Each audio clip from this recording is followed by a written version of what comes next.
I love it when motherfuckers want to talk greasy. You out here doing suspect things and you still want to talk greasy. Okay. Nigga, we could have a direct conversation, but you a little bit too pussy to have one. So, I'll just add my commentary to your live. How's that?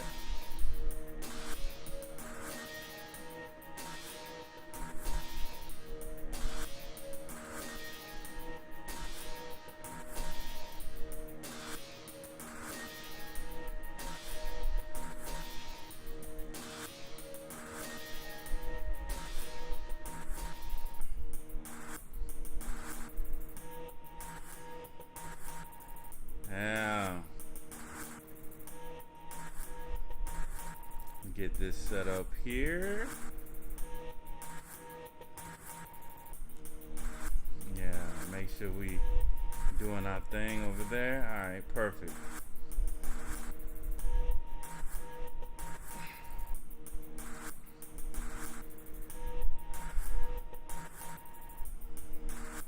All right.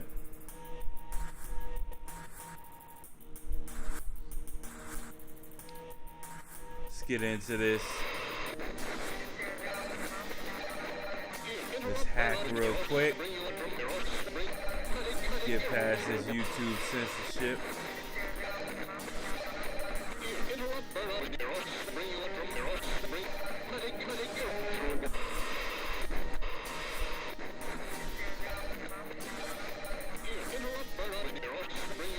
Talk greasy.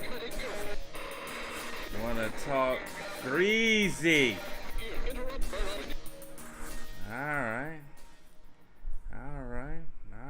Let's go ahead and get it switched over here.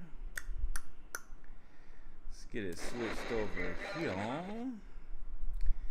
So yeah, we're gonna get right into this. We ain't gonna waste no time. So let's go ahead and get this shit started. Cause he talking mad greasy. Hold on. Sisters in New York, all up and down that eastern seaboard. Sisters in Connecticut. We're gonna back up a little bit. Y'all been approached by some nigga talking about. We're gonna back up a little bit because he talking greasy. To them, it has to be something nefarious about it.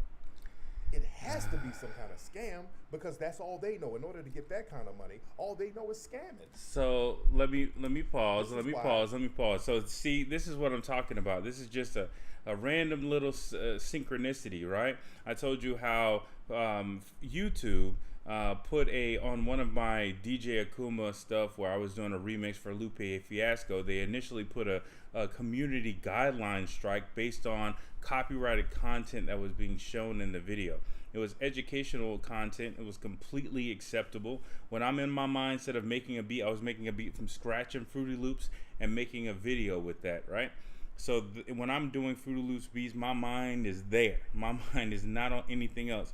But then they changed. I appealed that based off of the fact that it was completely fair use, and they had to sort of agree with that because they weren't the content holder, right? They were YouTube making that statement that there was that there was a strike against my page. And so they really couldn't have a leg to stand on as to whether or not it was fair use. They couldn't fight that on behalf of the whatchamacallit. So it's so funny how the projection actually happens when I say that these individuals are tools of YouTube. It's so funny how on that same video they changed it, even though they gave me an email that I can show that they said that initially that video was being taken down for copyright material. They changed the description of the video and says that it actually was being taken down for some sort of spam, deceptive practices, and scamming. It's a nice little bit of deception that a YouTube tool is able to, you know what I'm saying, that synchronicity just so happens to have happened, right? When I'm making a remix beat, what kind of scams is going on? I'm literally just making a beat. I switched over from making the beat after I finished making the remix beat for Lupe Fiasco, which you can find on Vimeo, by the way. I took some footage from a movie called Ex Machina, and I was basically making that video to go along with the beat. Right? Look back at my live, all of a sudden it was stopped and everything else. But it's funny how this little sort of framing actually happens, right? The synchronicity of that, right? There's no direct connections, but the synchronicity of that. That you have a person that I suspect is a YouTube tool because he's previously had his content monetized by YouTube, now trying to demonize the people that are associated with criticizing him as scammers. That's very interesting. And then, you know, the changing of YouTube's definition of a remix video, remixing a beat, somehow spam, deceptive practices, and scamming is what they said the video was, even though I have evidence to show that that was not the tag that they had on the video in the beginning. It's very funny how that type of shit happens. But anyways, it's nice to know that YouTube is correctly labeling in the future or preemptively a narrative that you know one of its tools can actually use. Again, for defamation. Americans, we've been weeding out all of these non-FBA tethers who come around us with failure scam mentality. That there you go. See, told you. Us. Every What'd it say? You see somebody talking crazy about us raising this kind of money, they try to project the scam culture that they came from onto us. And let's be real. Almost every single person I've seen online talking greasy is somebody from a non-FBA background. Almost all of them. They come from non-FBA backgrounds because they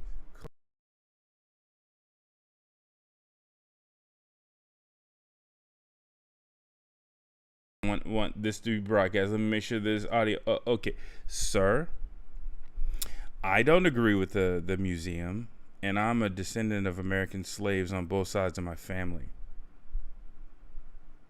I advocate for reparations for all descendants of American slaves.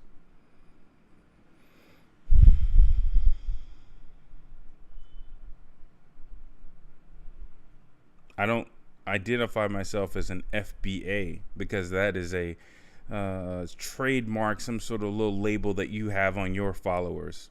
And inclusive to that statement or that title, you also want to include the assertion of Aboriginal Africans to the United States, which is something I don't really co-sign.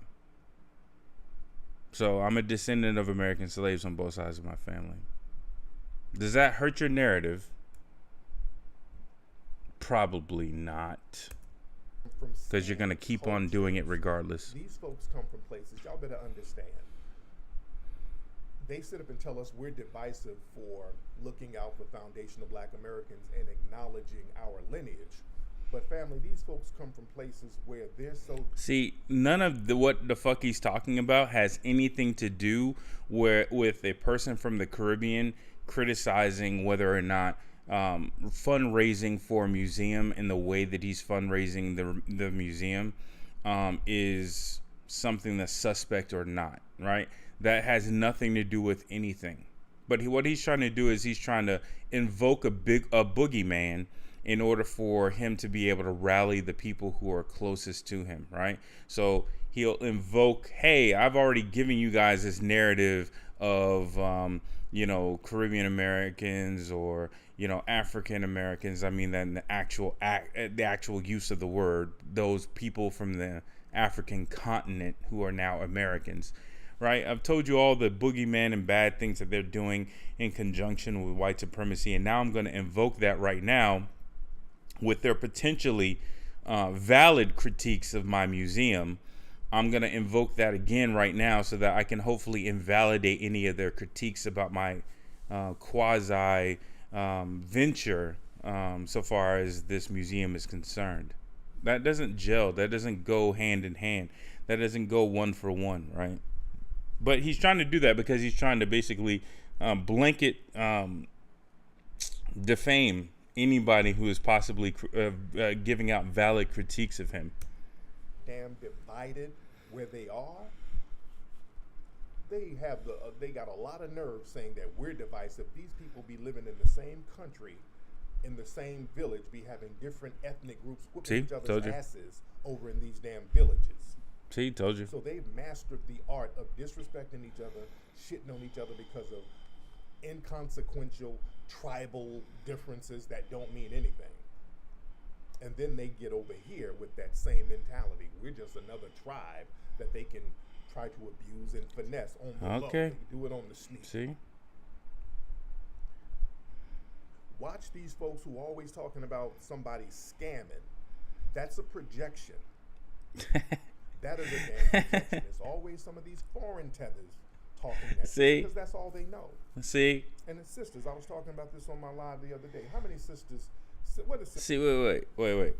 Okay, so scamming, deceptive practices, and spam and all this other stuff. I have to my mind keeps on going back to that because now it's just the synchronicity of YouTube and that in this shitty co-publisher, shitty co-publisher by the name of YouTube, and them basically black, which is the reason why you don't see any of my music content on my page anymore. I've taken all that stuff and put it on Vimeo, but the fact that happened, that I have an email in my inbox. I guess I need to forward it over to my Proton mail because I guess YouTube, being in conjunction with Google, could actually reach into my inbox and delete that message. But the fact that I have an email response to that video initially being taken down, and I've already read that it was a copyright strike. And now it's being changed to this, and that just goes so beautifully with this YouTube tools statements. It's just the synchronicities of that is hilarious. But here's the deal: the whole idea of a human being being capable of deceptive practices or being capable of scamming.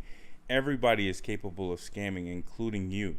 The one thing that you could do in order to automatically or very earnestly take away anybody's critiques of scamming is that you can be open and honest with all of your dealings. So instead of defaming people who are potentially asking you basic questions on how the operations of the museum is going to go before they decide to give, whether it be their hard-earned $50 or their hard-earned $50,000, defaming those individuals and saying that they shouldn't even be asking the question and turning them into zip coons or saying stuff like they are zip coons is probably something you shouldn't be doing, right? And the reason why you shouldn't be doing it is because it may actually prompt people to believe that you're scamming because you're not being transparent. You see how that goes hand in hand, right? You see how that goes hand in hand? He wants to absolve himself as if he's Jesus and he's above possibly finessing or scamming people in order to get money. But the easiest thing you can do to alleviate yourself from any sort of allegations of scamming or shisty behavior is literally transparency, which is the one thing that you plan on, or based on your words and based on your previous comments, you don't plan on actually giving a large amount of disclosure, or at least disclosure to the point that it would be acceptable for somebody who was putting in a large donation, or somebody who was actually just asking to put in even a small, modest donation, right? If you are giving that level of transparency, that would actually alleviate any sort of critiques of scamming, but you're not even doing that. The other problem is you're asking for this money from institutionally impoverished people with no true agenda associated with giving those people reparations, nor how the museum actually accomplishes that goal. So you're asking broke people for money, right? I would have the same problem if you were fundraising amongst individuals in Skid Row. I would have the exact same problem, right? I would say, hey, you know, it's not about how much money you are able to get from those people who are living in tents on the sidewalk. The question is, why did you even ask them for money, right? Yeah, you were successful in for instance, if you were successful in being able to generate $10,000 of donations amongst those individuals who are on Skid Row in LA, right?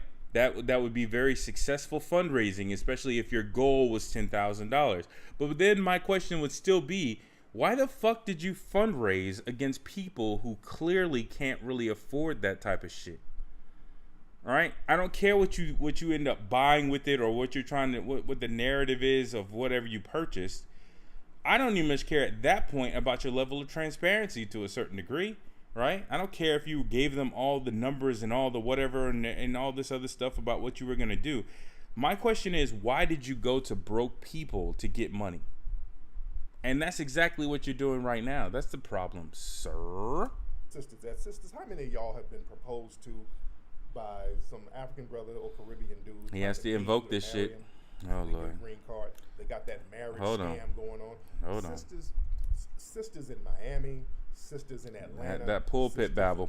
DC, sisters in New Jersey, sisters in Philly, sisters in New York, all up and down that eastern seaboard, sisters in Connecticut. I got damn near half of y'all been approached by some nigga talking about, hey sister, I will give you $4,000 if you marry me. And this nigga. I give you $4,000 up front. I own a diamond mine back home. How many of y'all been proposed to by an African and a Caribbean or Caribbean dude? This is the problem with let me get you to marry. They pay you to marry them so they can get a green card, and then they in making comedy videos again, which I used to make them in the past, and now I'm making them now. Roland Martin, you're next on my list, boy. You got a video coming. But I'm realizing the true hidden sword that is comedy, right? Comedy allows you to slide in what should be truth, right? In a very deep place. You're able to cut a wound in a person and insert a large amount of truth deep within them, right?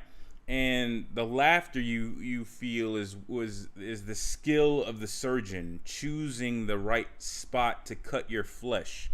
Or to cut your mind in order for that truth to be inserted. That is what comedy is. So you could also use comedy in order to insert lies. You can also use comedy to insert half-truths. You can also use comedy to remind somebody of a truth that allows them or hopefully encourages them to get off or move in a direction that you want to move them into. So when Tariq is using comedy, he is not really using comedy. He is actually, it's a very skilled weapon that he's using, right? He's a very skilled weapon. He's using that comedy to try to alleviate people's minds associated with any sort of alerts that they would have to, behavior that would normally give them warning signs, right?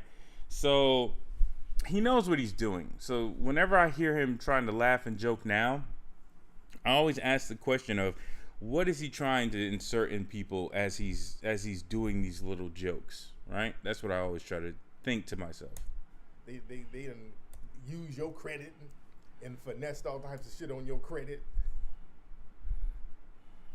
Ladies, y'all go out with these niggas. Look, let's keep it a buck. You want to talk about some scams. These niggas, they love scamming foundational black American women. They love that shit. They be scamming y'all ass. Hold on. They be scamming the shit out of you. Y'all been proposed to by these niggas. You know it. There you go. I see all y'all sisters raising your hand. If you're on the East Coast, damn near all of you have been proposed to by one of these niggas. See, I wonder whether or not he has statistics. I wonder whether or not he has statistics on his donors and whether or not he knows that a large amount of his donors are black women. And that's the reason why he's saying these types of jokes. Okay. I want you to be my wife. They've been making all them noises. You be my wife. Okay. You be my wife. I want you to be my wife. Listen, I have a diamond mine and a gold mine back in Ghana. We get married. I will bring you to my palace. First, I give you $4,000 up front. And when we get married, we all live as I am a prince in my village. They do the Prince Akeem hustle on your ass. They do the Prince Akeem. Listen, I live poor here. What's the Over point? here, I must pretend to be. I have Um, I don't have the same diplomatic immunity here, so I could be assassinated in order to. That is my cover, because my family is so powerful. See, that's what I'm saying. You see, this is a very extended joke, right? You have to ask yourself, why is he making such an extended joke? What's the purpose of this, right? When you're talking about, for instance, again, if you're having a conversation about reparations and everything that you say has to be in alignment with reparations as an actual attainable goal, then you can't actually do this type of stupid shit where you have these long extended jokes that could lend itself to be interpreted as xenophobic, right? You don't do this type of shit. You just say your piece about those individuals and how they affect reparations specifically and how they are used as tools of white supremacy, and you move the fuck on with the conclusion of, well, this is why we need reparations, and this is why reparations is excluded to those individuals because it's a lineage, right? It's a thing where these individuals have not actually been qualified as being recipients of that reparations because they are from another country. You leave it on a very basic policy position, and you allow those individuals to either accept it, get on board with it, or ignore it or fight it or whatever. But if they're fighting it, they're not fighting it with fodder, right? They're not fighting it with this individual making little, essentially a long extended adult version of an African booty scratcher joke, and allowing that sort of narrative, that counter narrative, to be out there. But he's desperate to use this type of shit because he doesn't actually, well, I haven't heard any sort of communication of any sort of policy positions from him, which is very convenient because with his 501c3, I'm not sure if he can actually make any of those types of statements. But I haven't heard him actually say anything that's supportive of a policy position. But if you're actually supporting a policy position, you really can't make these types of jokes, because making these types of jokes lends itself to you being called xenophobic, which is a distraction from anything that you're actually advocating for. So, but we're going to let this joke keep on going, but if it keeps on going for too much longer, it's going to be a skip you nigga. And Lakeisha be eating it up. Okay,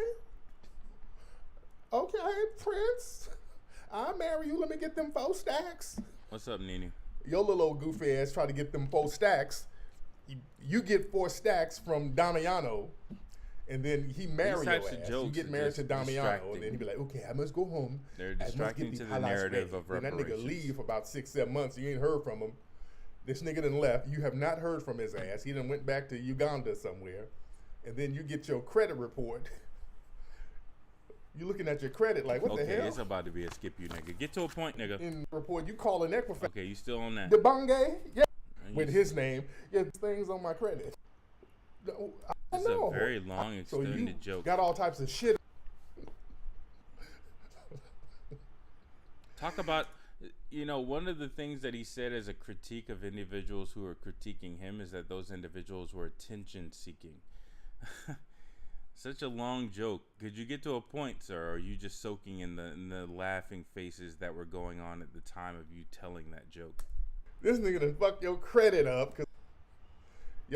Let's go. Let's go. I don't need to.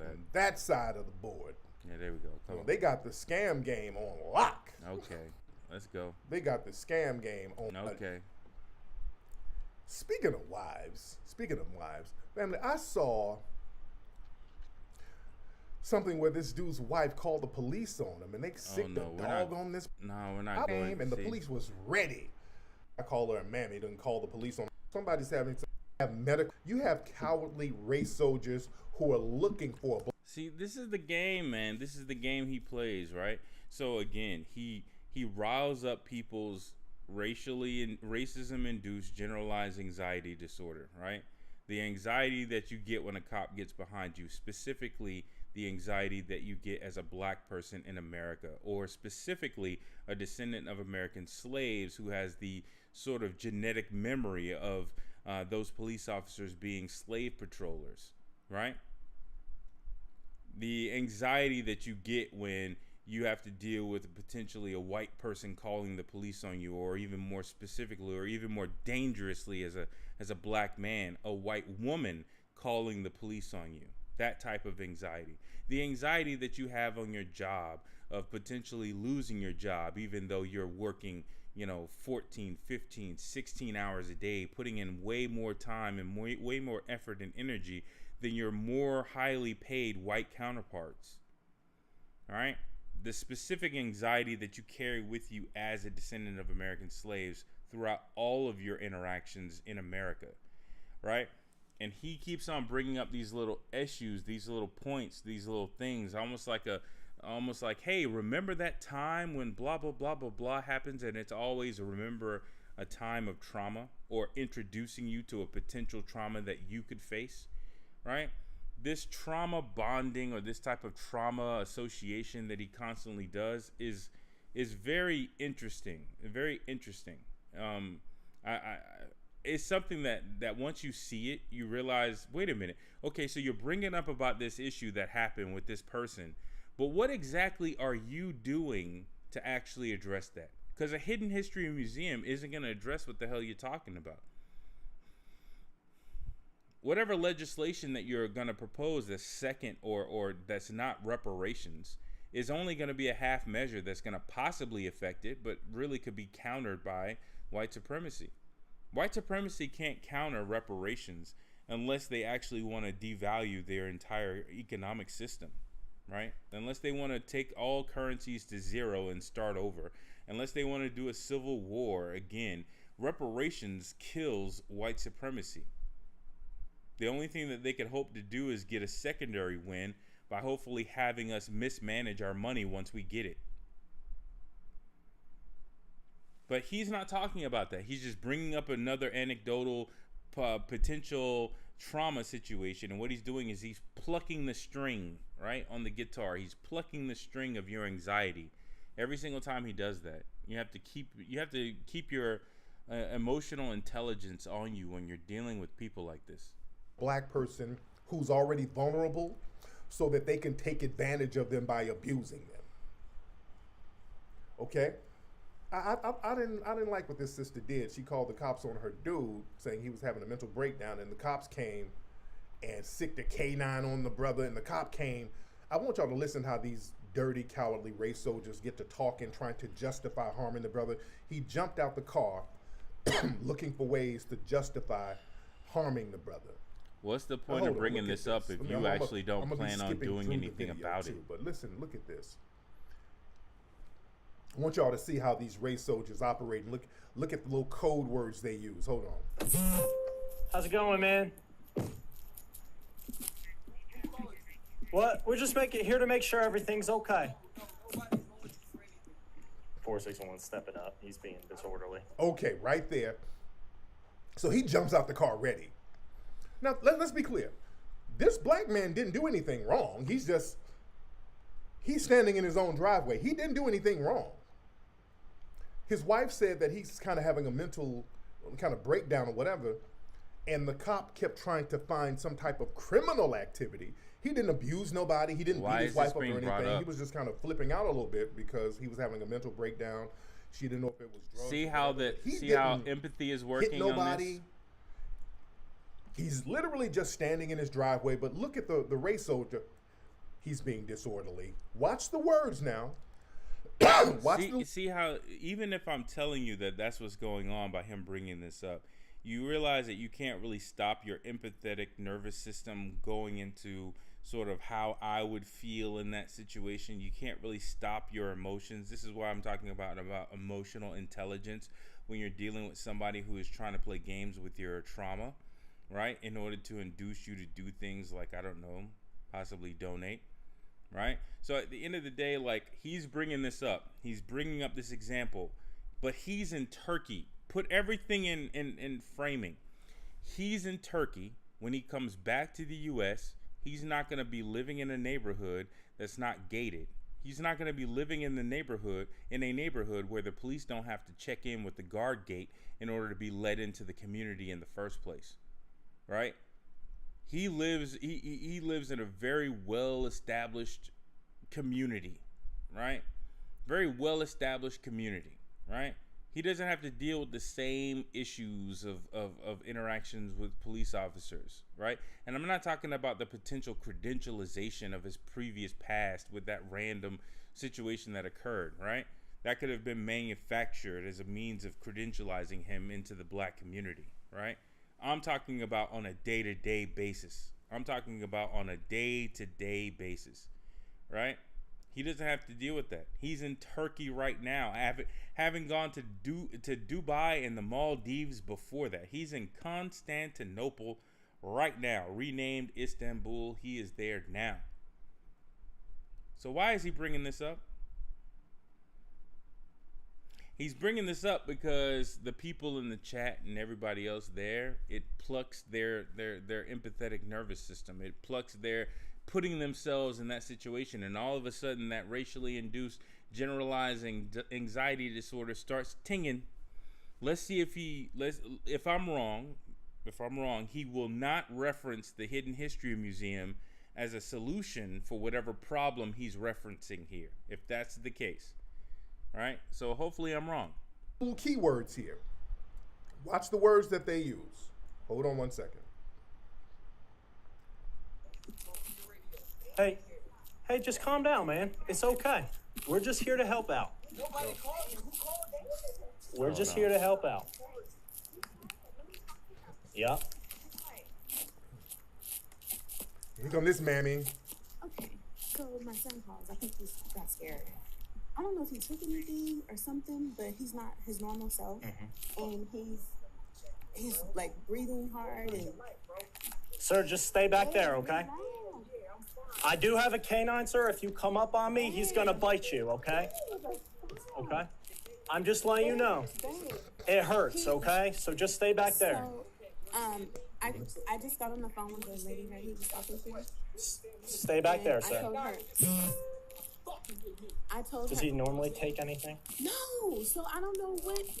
I don't know if he took. You have to keep your mind on you as you're hearing this type of shit. Every once in a blue moon. The reason why I'm letting But this he play had to is so have, that you like, can some take weed or something, it and I don't know in if it was bad or that what. when a person He's is trying never to been like this. We've been together invoke for 2 this years, I've level never of seen him like this ever in my life. generalized So I don't know if it's anxiety something mental disorder in you and they're that trying to slips pluck or that what. string, But you have he to is keep not in that his right question mind answering. whatsoever. Why is He this is being shown? completely- So he punched stuff in the house and everything? Well, he punched the outside wall, and he threw down a chair. But I'm code 4 right now, but he's standing in the driveway balling up his fist and being... Now listen to this race soldier where he's balling up his fist. So this See? race soldier's looking for a reason. Are you to getting more attack this anxious brother. as The race he's soldier's talking? looking for a reason. Talking about he's balling up his fist. Are you getting more anxious as he's talking, or are Standing you by talking. able to maintain your emotions? If you're a black man, are you putting yourself in that black man's position? I know. so, I got you. Are you starting to be angry at this Boss cop? man, listen, we're here to help. We're here to help. you can't reason with him. He's just like really. You're being up here for no reason. And she up here, well, you can't reason with him, sister. See how it's triggering your emotions. No, that ain't Keep it, that in mind. man. No, what? No, then I would divorce her ass. Up here talking this dumb shit. Well, you can't reason with him. See. Do you She's trying to feel get this that? nigga killed. You feel that in your throat? You feel that in your Talking about her chest? son called the police. No, her ass called the damn police. Yeah, she thought this was gonna be her little divorce package, where she get this nigga killed Why and is then this be the being brought crying up? widow and get her a little check somewhere. Why? No. Why? See, this is why a lot of niggas be getting caught up, because y'all got Why is these this enemies being brought within, up? these off-code ass enemies laying up with your ass, Oh, sitting up here okay. whispering to the police. Yes, he's so disorderly. What does this I mean, have to you do can't with be reasoned anything? with. You I aren't mean, going to try to solve where this that dog problem. at?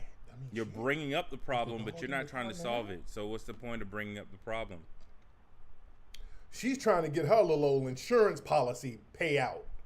Y'all better watch these little enemies within, man.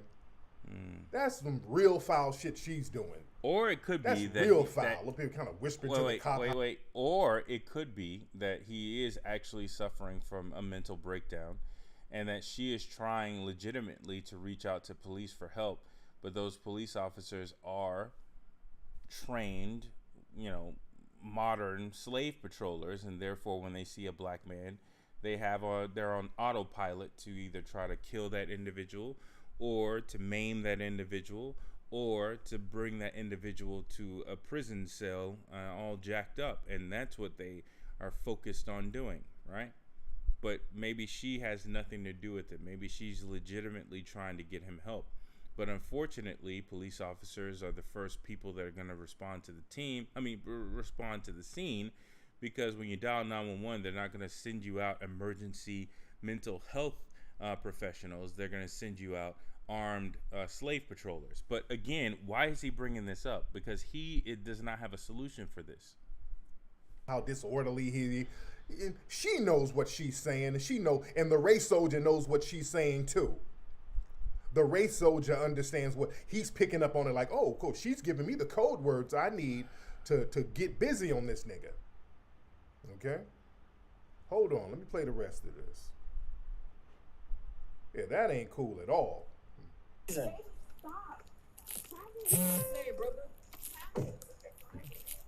Hey, just be advised, I'm gonna pop the door if he comes up. So He can't wait to sick the dog on the brother.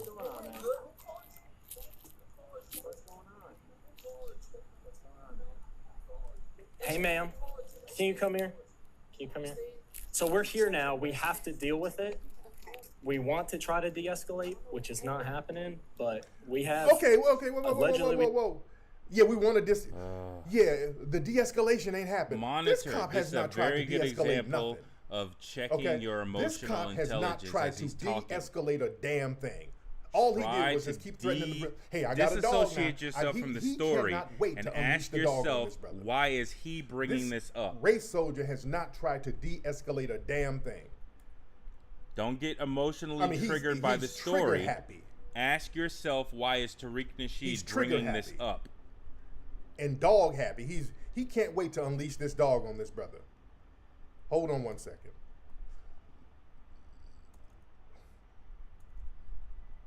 Do not actually get triggered. In the house, right? Well, it's his house. Yeah, it's his house. So he just punched walls and stuff. He just punched the. Well, we have crimes that have been committed in the house, so he's looking for justification to attack this brother.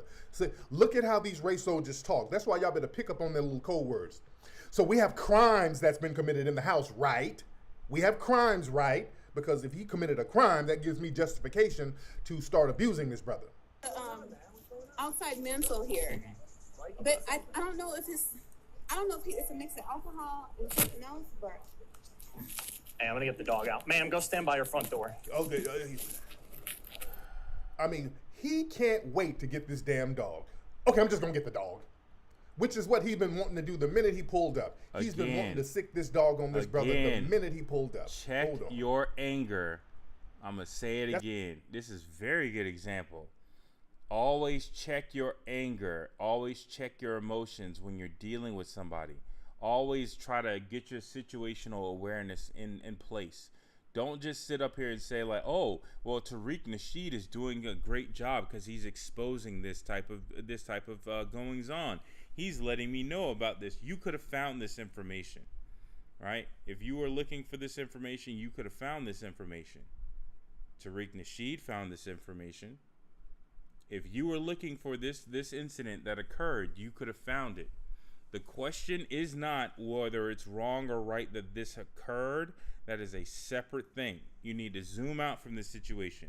This information is being presented to you by Tariq Nasheed, who is currently in Turkey, after having been to Dubai and the Maldives, while currently fundraising for a museum amongst impoverished descendants of American slaves, mostly. That is the context of what you're hearing, right?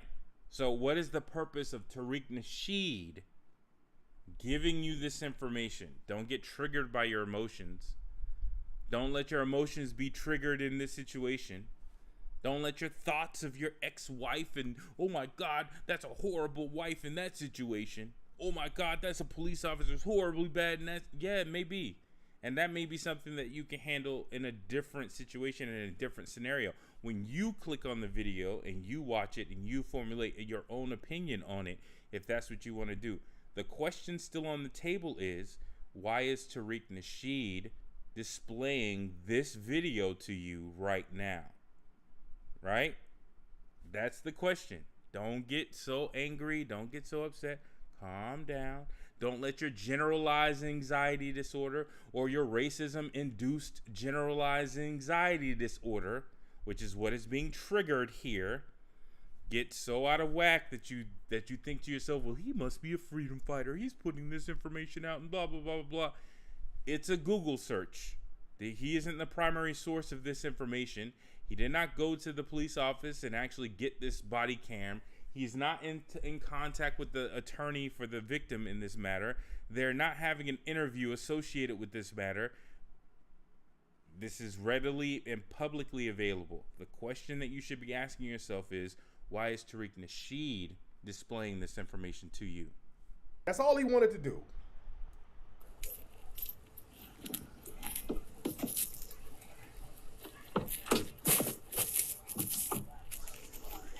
Watch him.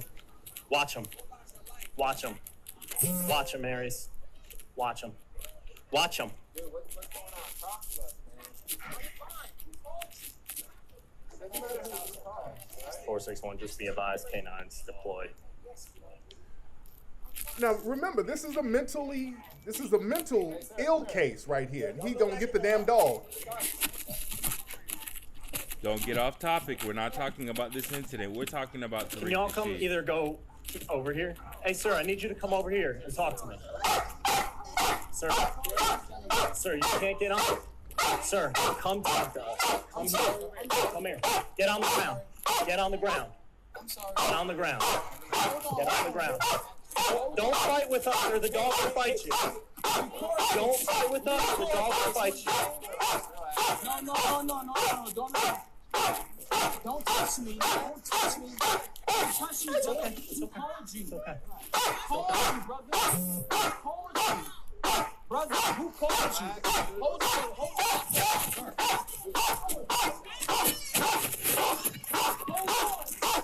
Hey, Brian, look out. Look out.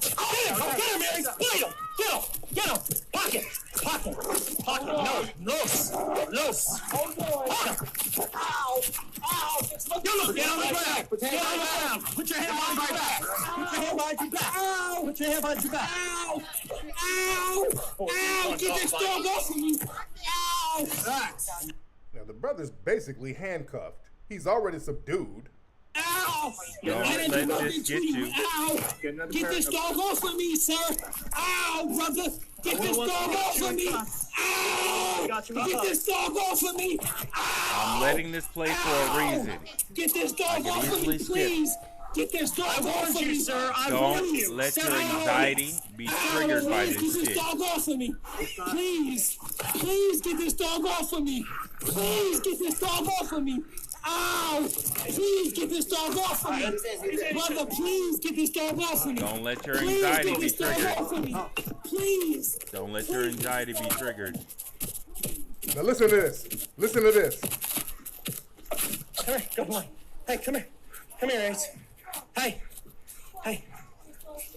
There you go. Come here.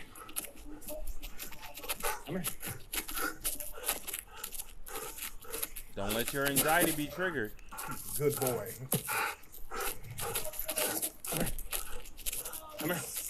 Don't let your anxiety be triggered. Good boy. The question isn't your opinion of this situation. The question is, why is it being shown to you? That's the question.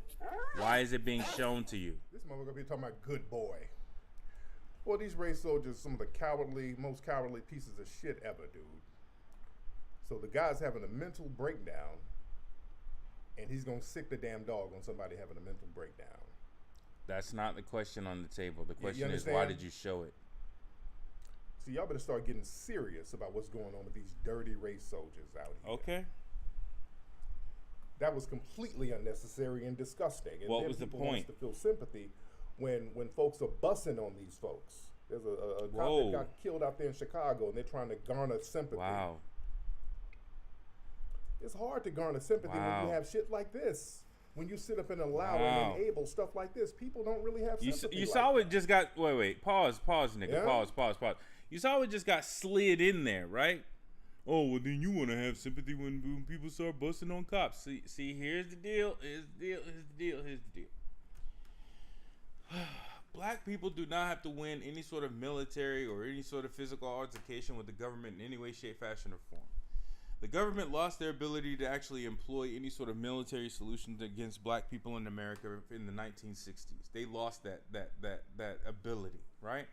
But at the end of the day, stupid niggas like Tariq Nasheed would like to invoke and invite that type of physical altercation, because then we get pushed to a lower level of the fight. No group of people, period, especially domestically, are going to be able to defeat on a military level in any way, shape, fashion, or form the United States military. Period. Period. But you saw what got snuck in there, right? Now, here's the deal. There's a difference between saying that eventually there's going to be an altercation between individuals and police officers, which I believe that there is going to be some sort of direct physical altercation, right? Because me personally, if I was there with George Floyd, I would not have allowed that cop to stay on his neck. I would have not just sat back with a camera phone recording something. I would have taken an opportunity to rush him and push into him with all 300 pounds of my body to at least get his ass off of him, and tried to make myself as much of a distraction as I possibly could, such that no other officer had to jump back on George Floyd's neck. But that's just me, right? But the question is, what he just said was busting on cops, right? So he would like to invoke this type of shit to happen. This is reckless as fuck for a person who claims to be a leader and a person who claims to who wants to build a museum. How he's allowed on YouTube to make the statement he just made is kind of crazy, right? It makes you wonder how he's able to make these types of statements. So let me back it up, so just in case you didn't hear it. It's hard to garner sympathy when you have shit like this. When you sit up and allow and enable stuff like this, people don't really have sympathy like that. Yeah? We're going through the same stuff we went through in the 1960s. Back up now. Killed out there in Chicago, and they're trying to garner sympathy. Now back up. Here. That was completely unnecessary and disgusting. And then people want us to feel sympathy when folks are bussing on these folks. Nah. We don't need that type of statements, right? It's different when you're talking about individual, like, protectionism type thing, when you're talking about self-defense or the right of self-defense against even police violence, or whether or not if a cop can have a fear for their life associated with a suspect, can a suspect have a fear for their life with regards to a cop, and does a person have the right to preemptive self-defense in a situation where they feel as though their life is in jeopardy as well, right? That's a separate, elevated conversation to be having. He is not prepared to have that conversation, in my opinion, and he is not actually trying to have that as the central point of his conversation, right? He's just throwing this video clip out here, invoking your emotions, saying something reckless about bussing on cops, so it's 1-to-1, right? Your emotions are now riled up, and he's talking about bussing on cops. I'm gonna use his actual words, right? So it's reckless as hell. But what is he going to? What's the point? What's the point, sir? A cop that got killed out there in Chicago, and they're trying to garner sympathy. It's hard to garner sympathy when you have shit like this. When you sit up and allow and enable stuff like this, people don't really have sympathy like that. This is a horrible way to frame that conversation. We're going through the same stuff we went through in the 1960s. Again, playing the kumbaya game. We got to start playing the power game. These things to trigger emotion. What's the point? We are here trying to play the kumbaya intersectionality game. Now he's going to LGBTQ. We better start playing the power game. Okay. With these dirty ass race soldiers. See, that's what I'm talking about. So, like, the cure for white supremacy isn't black supremacy, right? That's why I say, like, when you have people like TBA and their weird infatuation with Richard Spencer, right? from an ideological standpoint, like Richard Spencer is TBA's boyfriend, right? He wants to emulate Richard Spencer's organizational structure, his philosophical views on power, his implementation of codified behavior. He wants to emulate all of that for black people, and he thinks that emulating a person who hates him is a way of empowerment for black people. And I don't believe that that is empowerment. I don't believe replicating white supremacy and putting a black face on it is because what you're doing is you're legitimizing all of the decisions that those individuals made in pursuit of power, because you're saying that, you know, I may or may not pursue the exact same avenues, but I respect the fact that you did it, right? I don't respect enslavement. But you can see how boule niggas like this individual and others, how they actually, when they're looking down on other black people, they're looking down on them through the lens of a Richard Spencer. They're looking on them like, oh, you don't measure up to what we need if we're gonna be, you know what I'm saying, the black version of Richard Spencer. You don't measure up to what we need if we're gonna make some sort of black supremacist power organization out of the talented 10th, right? And that's how you get the crack baby statements from TBA and all those other demeaning statements that come out of this individual's mouth when he's speaking about those very same black people that got a dog sicked on them, right? So maybe that police officer was listening to TBA and hearing him talk down to black people left and right. Mind you, TBA doesn't really talk down to white people like that when they call into his show. Not too often. Not too often. But when a black person calls in, oh yeah, he goes in on those individuals. But when a white person calls in, he doesn't really have that much smoke. But it's funny how that happens, right? So you talk down to black people, then you but yet and still you're showing a video where a police officer is putting action behind the demeaning statements that you make to black people or about black people. Well, it's funny. But again, what's the purpose of bringing this up? You understand? And that woman sitting up there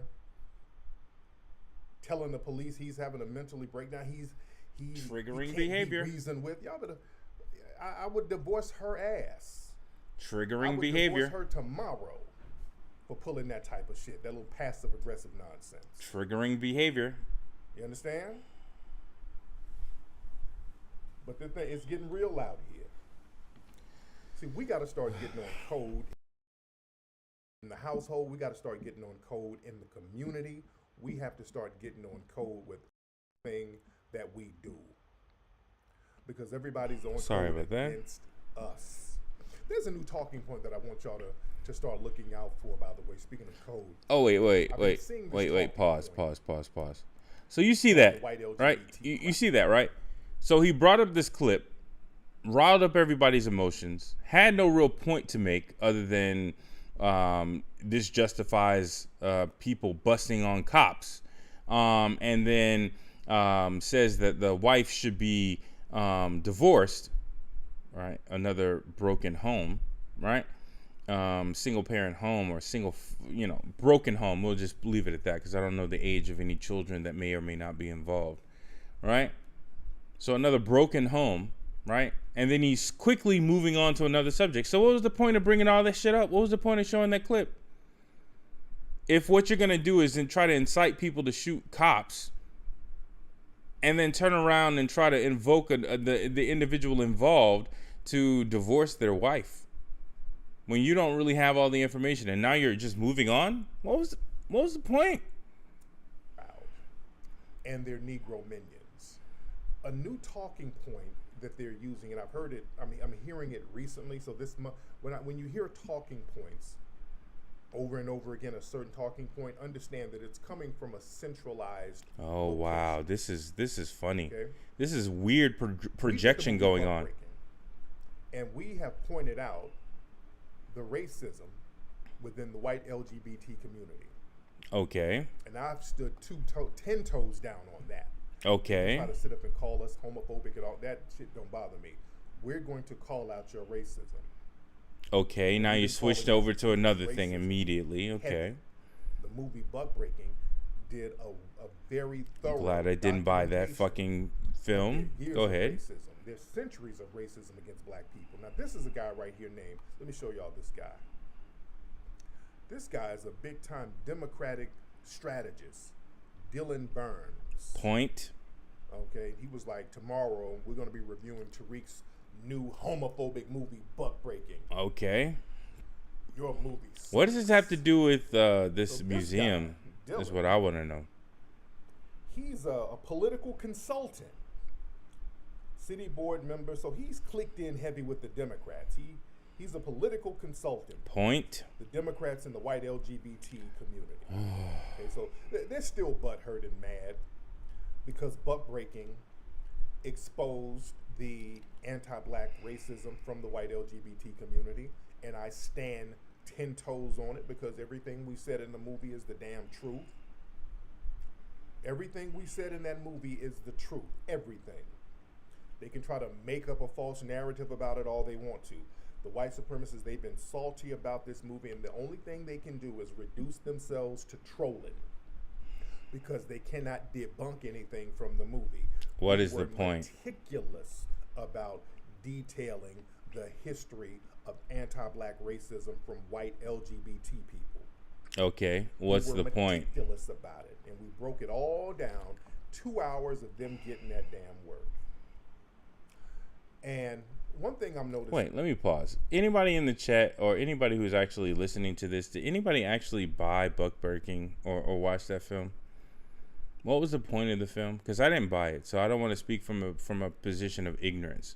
So what was the point of that film? Was it to expose homosexuality's agenda against the black community? And what was the point of it? For it to say that black members of LGBTQ to actually get on board with reparations or some sort of policy point? What was the point? Does anybody know? Anybody? No? Okay. I don't know.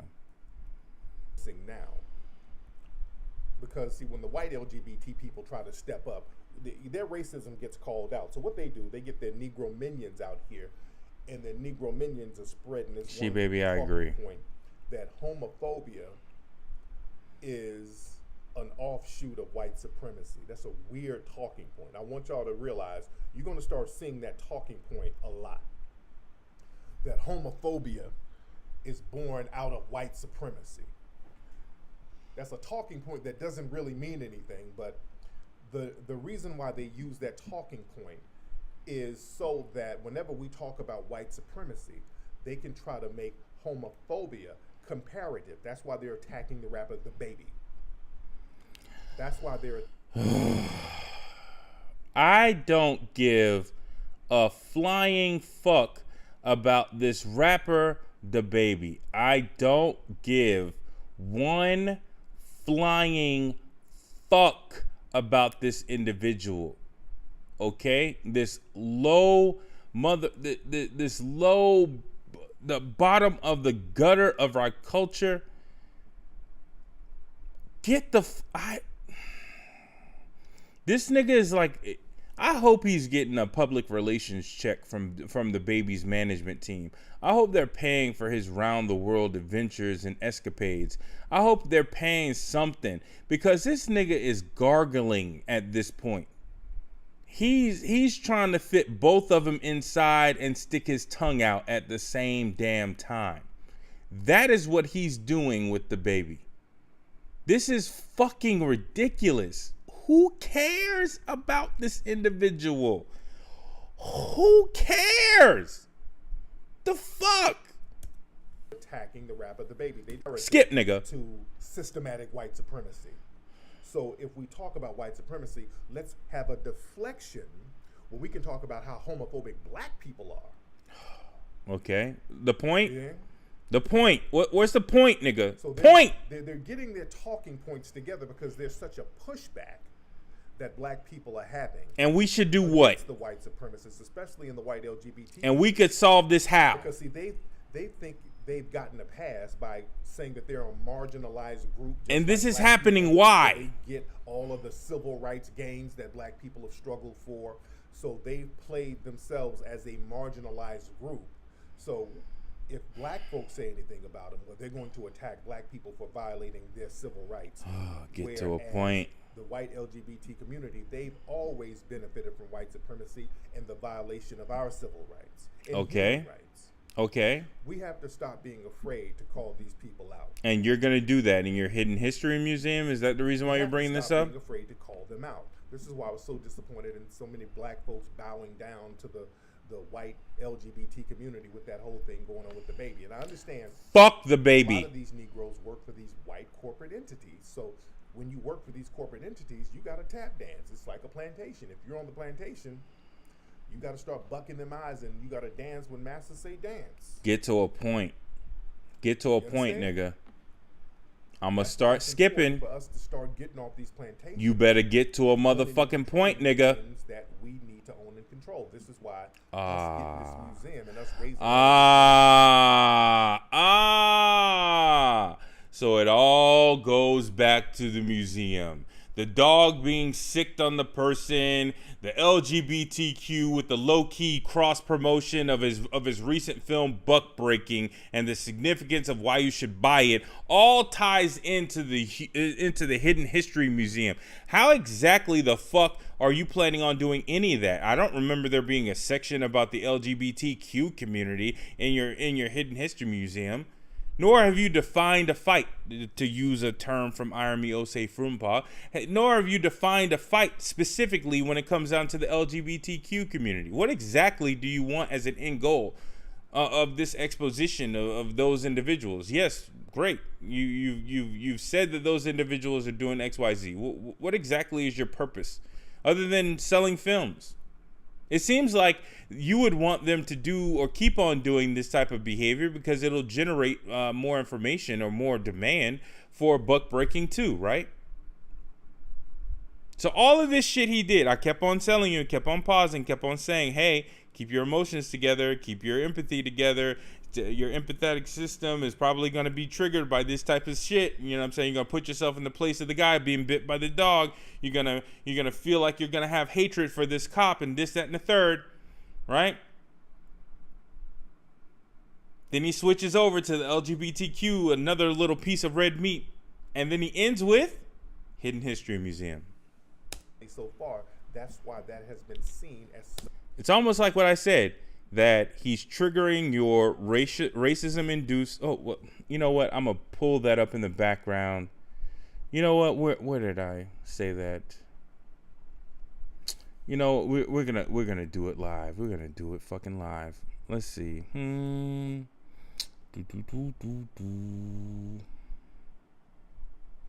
Yeah. This. We're gonna do it motherfucking live. So this is a comment or reply that I had to somebody else's thing. You can see it was yesterday. I agree. It's a business strategy. Let institutionally impoverished people pay for your vanity projects by triggering their racism-induced generalized anxiety disorder and guiding their retail therapy coping mechanism to believe that consumerism is an act of protest. You just saw it live. You literally just saw it live. You literally just saw those words live. I don't need to read the rest. Such a damn threat. I want y'all to believe, understand all of these sock puppet accounts. Let's back up. We'll get to the sock puppet. This is why us back. I want to get the flow. I want to get the flow. With the baby, and I understand. You went from the baby in 5 seconds. For these white corporate entities. So when you work for these corporate entities, you got to tap dance. It's like a plantation. If you're on the plantation, you got to start. So again, police video triggered with LGBTQ community and their natural enemy or sort of antagonistic position against black empowerment, to the baby, to triggering your anxiety associated with work anxiety, right? You being a black person at work, right? He's triggering all four of those things low key in a quick little succession, triggering your anxiety disorder. And then what does he do with it? Let's back up. The white LGBT community with that whole thing going on with the baby. And I understand a lot of these Negroes work for these white corporate entities. So when you work for these corporate entities, you got to tap dance. It's like a plantation. If you're on the plantation, you got to start bucking them eyes and you got to dance when masters say dance. You understand? That's why it's important for us to start getting off these plantations and owning and controlling the things that we need to own and control. This is why us getting this museum and us raising all of this money so far, that's why that has been seen as such a damn threat. I'm going to go back. I'm going to read my shit one more again. I'm going to read it one more again.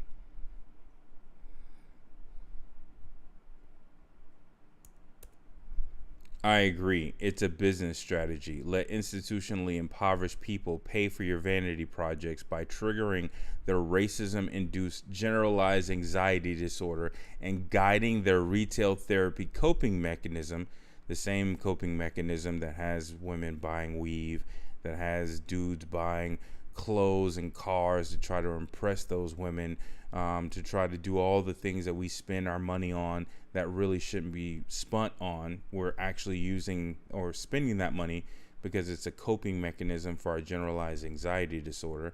But again,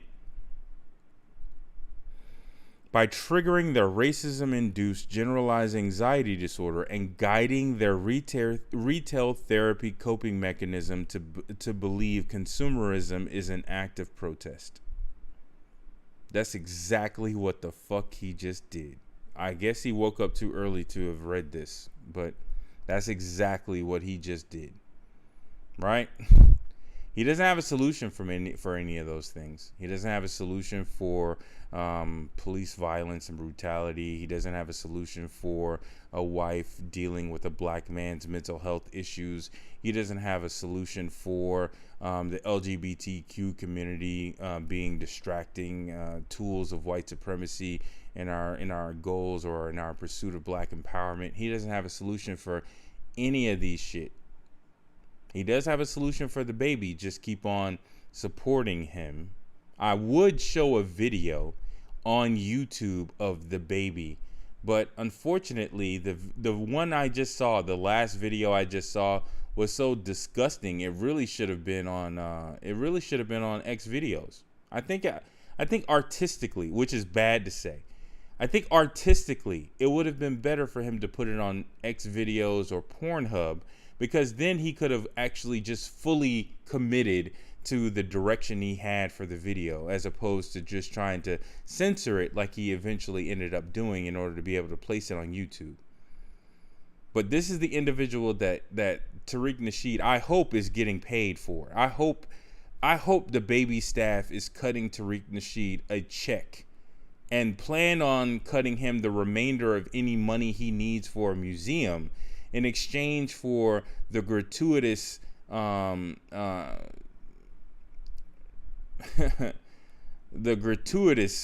juggling skills that he's showing right now, tongue out juggling skills that he's showing right now in his support of the baby. But there was no point of him bringing up any of that shit other than to dovetail into his museum. I want y'all to believe, understand, all of these sock puppet accounts, a lot of these folks are them alphabet folks. A lot of folks you see online are alphabet people getting online pretending to be black. He has these informant niggas that they done pushed out there. Look, the COINTELPRO program never ended. Wow, he has to go down all these lines. In the 1960s, we all know about the COINTELPRO program, and the reason why we know about it is got to go down so many lines. Called the Weather Underground.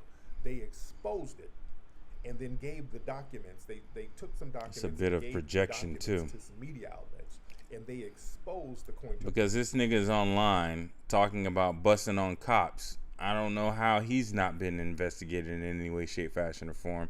TBA is out putting out my phone number amongst 3,000 people. YouTube allows the live stream to go on or carry on for another 2 fucking hours. Mind you, I got on here and initially talked about a music video or music live stream that I was doing of creating a beat from scratch, and that was completely taken down midstream. But they didn't take down TBA stuff that put out my fucking phone number to 3,000 people and had almost 200 people calling my motherfucking phone. There's no suspension to his account associated with that. He was actually allowed to put that video on private as opposed to actually putting it, as opposed to YouTube taking it down, which is what they did with mine. That's funny how he's talking about COINTELPRO and everything else, but he's able to seemingly do all this stuff on a monetized channel, mind you. Like these channels for Tariq Nasheed, I don't know what's going on now, but previously in the past, they were monetized. They were YouTube commercials all up and down these videos from Tariq. And yet and still he's trying to talk about some these are some weird narratives that he has to go down to in order to maybe it's just people who see problems with what you're doing. And since YouTube is a janky co-publisher that, in pursuit of its monopolistic standing, allows a large amount of features on its platform for free in order to fuck up any possible competition that they could have, so that they can have a large market share to compensate for the fact that they're giving away the farm so far as streaming is concerned, so far as their ability to or people's ability to freely stream. And people are using that ability to post videos and stream, and they're airing out their common sense critique of what you're doing. It could be that. It could be that. It could be the fact that you're talking all this shit about grifters and this and grifters and that and people who use our community. Maybe people actually started using that and applying that logic to you. Maybe people say, yeah, Caribbean people are stealing our legacy. Yeah, this LGBTQ community is stealing our stuff, but what are you doing when it comes down to this museum? A large amount of fuck shit is afoot. When you start people down the path of being critically thinking, right? Maybe they're just using their critical thinking and applying it to you, and you just don't like it. Maybe it's that. Maybe it's not COINTELPRO. Maybe it's not some wide agenda. Maybe it's, or in my case, maybe it's just somebody you pissed the fuck off through an association who's trying to tell you like, oh, okay, all right, well, I'm going to use my critical thinking on you. I'm going to use my critical thinking on you, right? Maybe it's just simply that.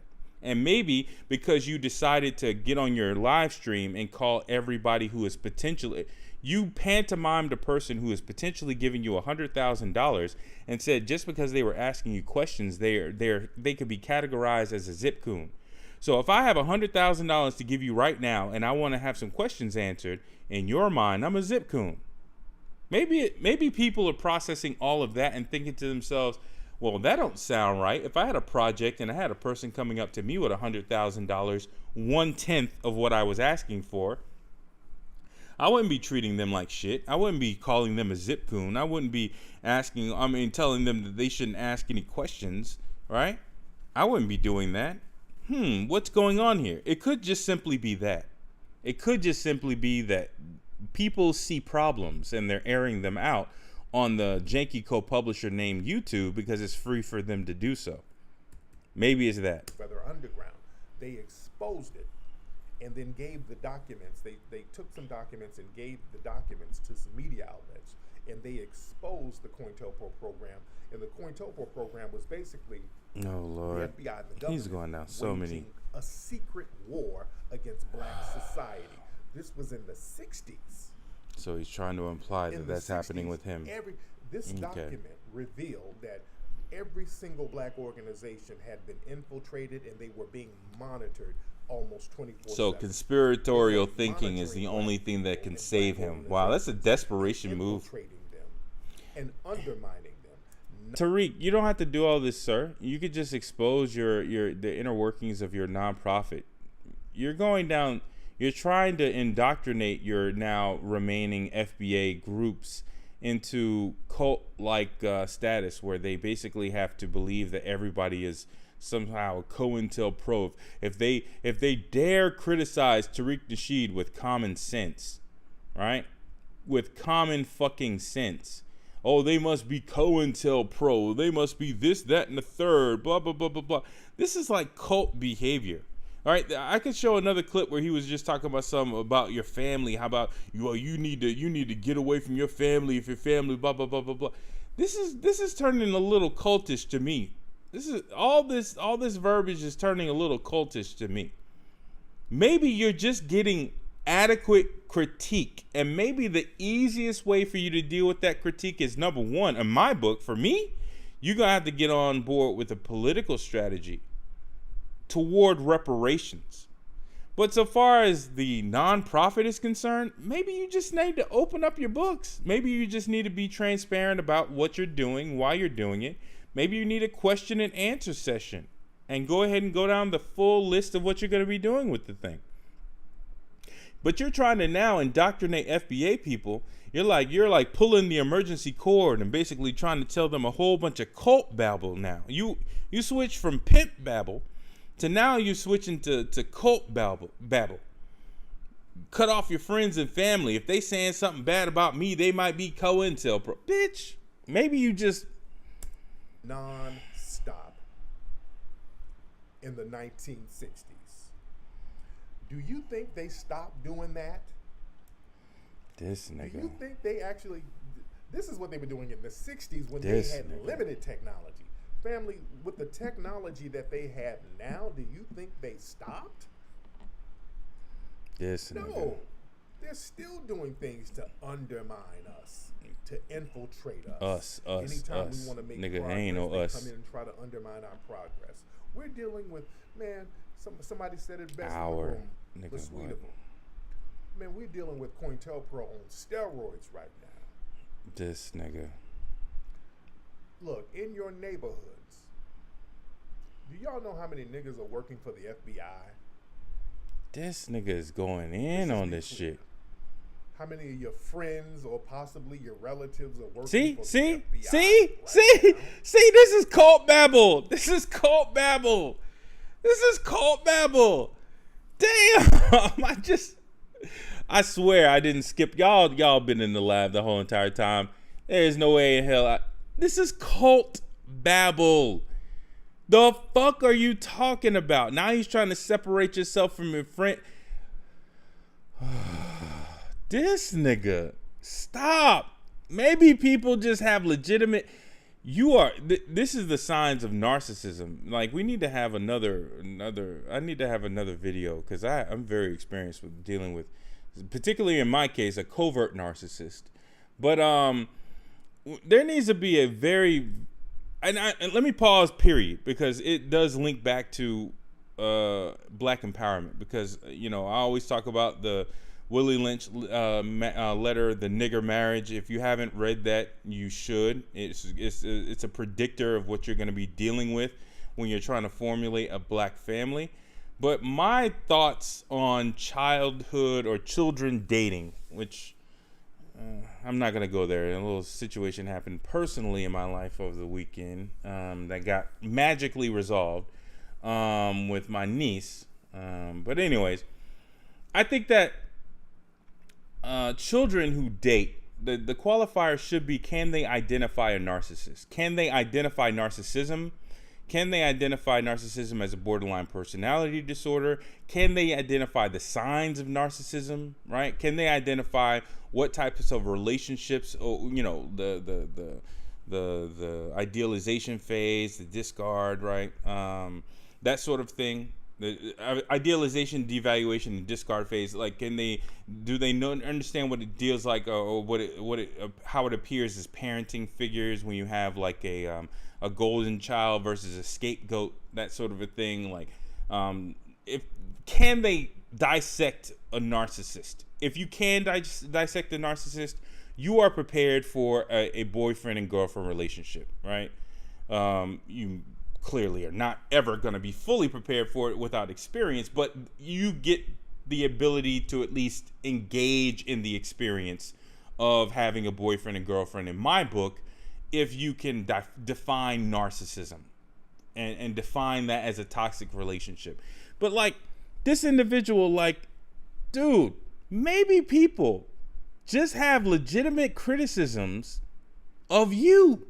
Maybe you fucked up. Maybe you could have just given people actual information.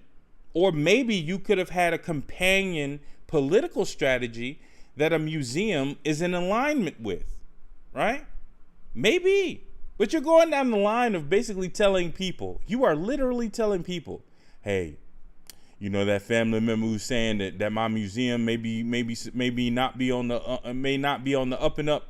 That motherfucker might be working for the FBI. You know that, right? Nigga, what? Nigga, what? Damn. This nigga, let me back this up. This nigga went. This nigga smashed the glass and hit the emergency red button. That's what the fuck just happened here. You saw it live. What the fuck? We have to stop being afraid to call them out. This is why I was so disappointed in so many black folks bowing down to the white LGBT community with that whole thing going on with the baby. And I understand a lot of these Negroes work for these white corporate entities. So when you work for these corporate entities, you got to tap dance. It's like a plantation. If you're on the plantation, you got to start bucking them eyes and you got to dance when masters say dance. You understand? That's why it's important for us to start getting off these plantations and owning and controlling the things that we need to own and control. This is why us getting this museum and us raising all of this money so far, that's why that has been seen as such a damn threat.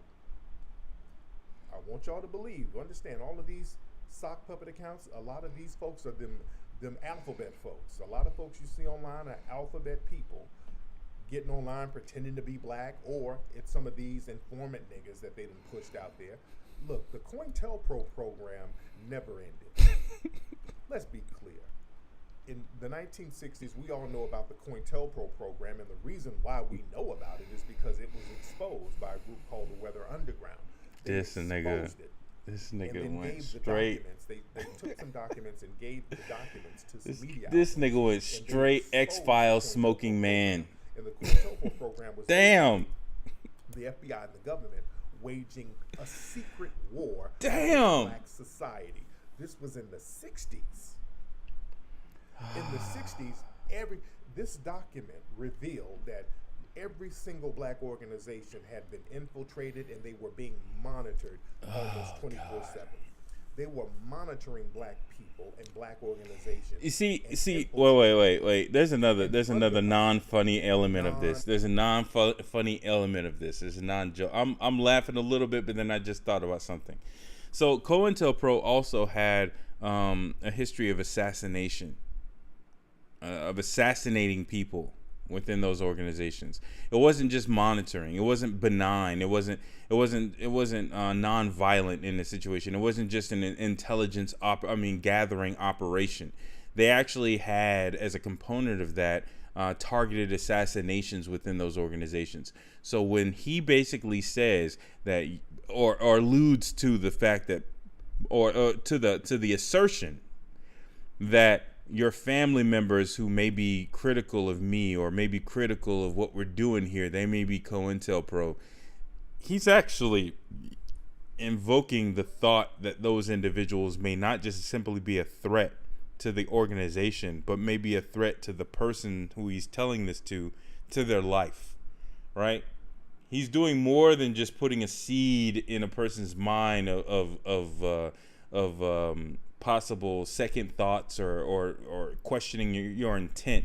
He's also invoking to those who are knowledgeable of such events. He's also invoking the notion that individual may be a threat to their life as a result of their associations with those other organizations. Right? This is reckless to the highest level. All to save himself from critiques. Wow. Stop. In the 1960s, Do you think they stopped doing that? See, this is reckless. This is Do you reckless think they as actually- fuck. This is what they were doing in the 60s when they had limited technology. This nigga is reckless with the as fuck. technology that they have now, do you Wow. think they stopped? No. They're still doing things to undermine us, to infiltrate us. Anytime we want to make progress, they come in and try to undermine our progress. We're dealing with, man, somebody said it best in the room, the Sweetable. Man, we're dealing with COINTELPRO on steroids right now. Wow. Look, in your neighborhoods, do y'all know how many niggas are working for the FBI? Let's just be clear. How many of your friends or possibly your relatives are working for the FBI right now? The niggas in the chat. Look at some of these niggas in the hood. No, look, when you see niggas who go to jail all the time and keep getting out, I've always been suspicious of that. When I see niggas in and out of jail all the time, these niggas doing all types of crimes, all types of drug crimes or whatever, and these niggas always get out. This nigga done all types of little rah-rah shit, and then all of a sudden he's back on the streets. You better understand that these niggas are making deals. This is all reckless. This is all reckless. A lot of these niggas running around the hood who talking about doing all of the most gully shit imaginable. These dudes have to report in to them people at the end of the day. Yeah? There's a lot of informants out here. This is all reckless shit. Who sit online keeping up bullshit. This is all reckless shit. This is all reckless shit. Folks. Notice, look at certain dudes who you see on the internet. Oh, there you go. Always engaging in beefs and talking crazy. Somebody said Jim Jones. I wasn't even talking about Jim Jones.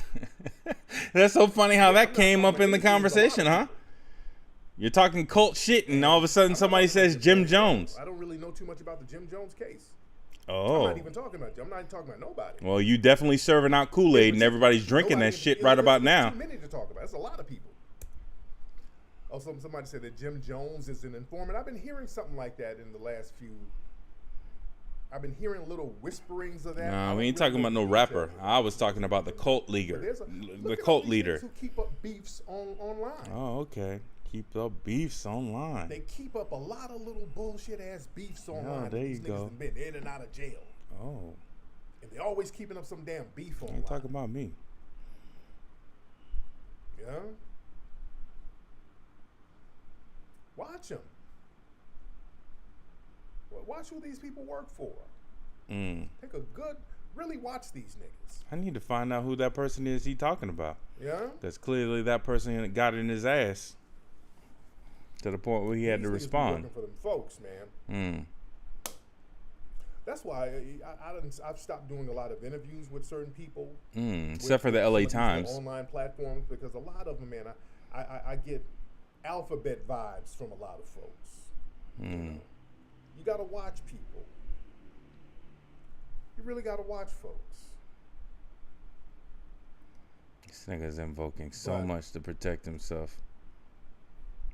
sometimes these folks get out here and start making deals and they have to do stuff. Now look, this have y'all seen this new vaccine commercial?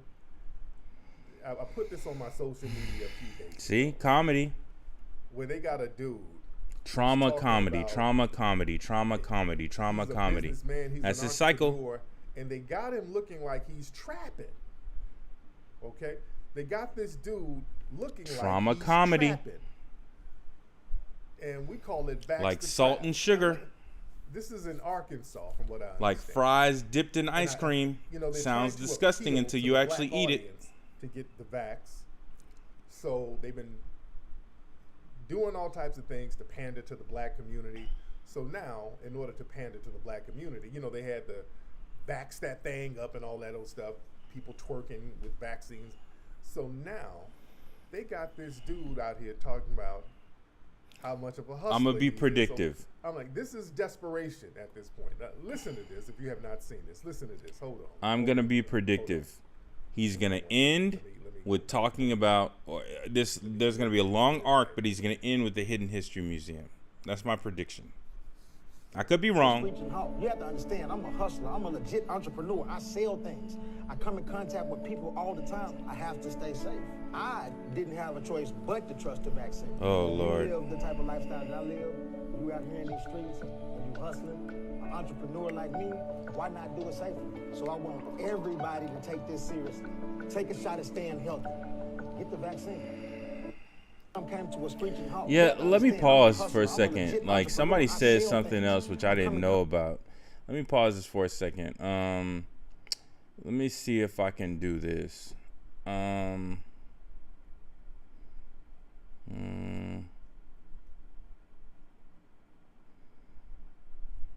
me see if I can do this. Because somebody said that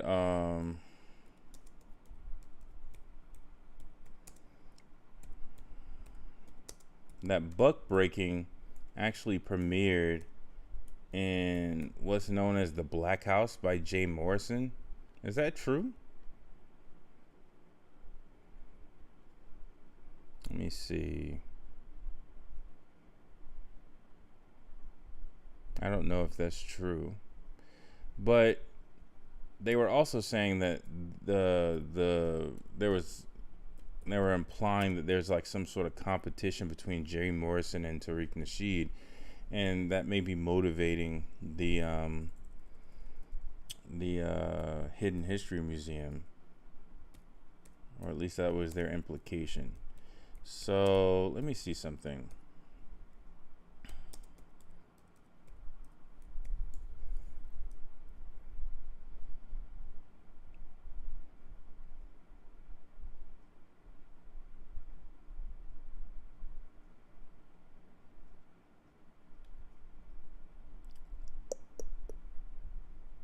What our first asset is this beautiful black building here. Black House? The Legacy Center, also known as the Black House. This will be an economic empowerment center that will provide state-of-the-art co-working spaces, shared workspace facilities, smart room technology. Y'all gonna hate me. Mentorship programs. Y'all gonna hate me. Premium educational services. Y'all gonna hate me. So that folks can not only come in and house your business, but you can get. Y'all gonna hate me. Yeah, I already know. Because y'all already know exactly what the hell I'm gonna say. Y'all already know. Within a couple of seconds of me hearing this, you already know what the fuck I'm gonna say. I already know about Jay Morrison. I already know about the little situation with the Tulsa Real Estate Fund and everything else. But I'm gonna say something on an apples to oranges level. That's a better program than what Tariq Nasheed is trying to do. On an apples to apples comparison, at least the stated goal, at least the stated goal of that sounds a hell of a lot better than what Tariq Nasheed is trying to do. I'm gonna say it. Now, do I trust Jay Morrison personally to accomplish that goal? Hell to the fucks no. Hell to the fucks no. But it does sound very interesting. The vanity projects do sound very, very similar and very, very interesting so far as like that is concerned. And I am seeing the $3.2 million valuation here. So yeah, asking for $7 million. I don't know. But that sounds like a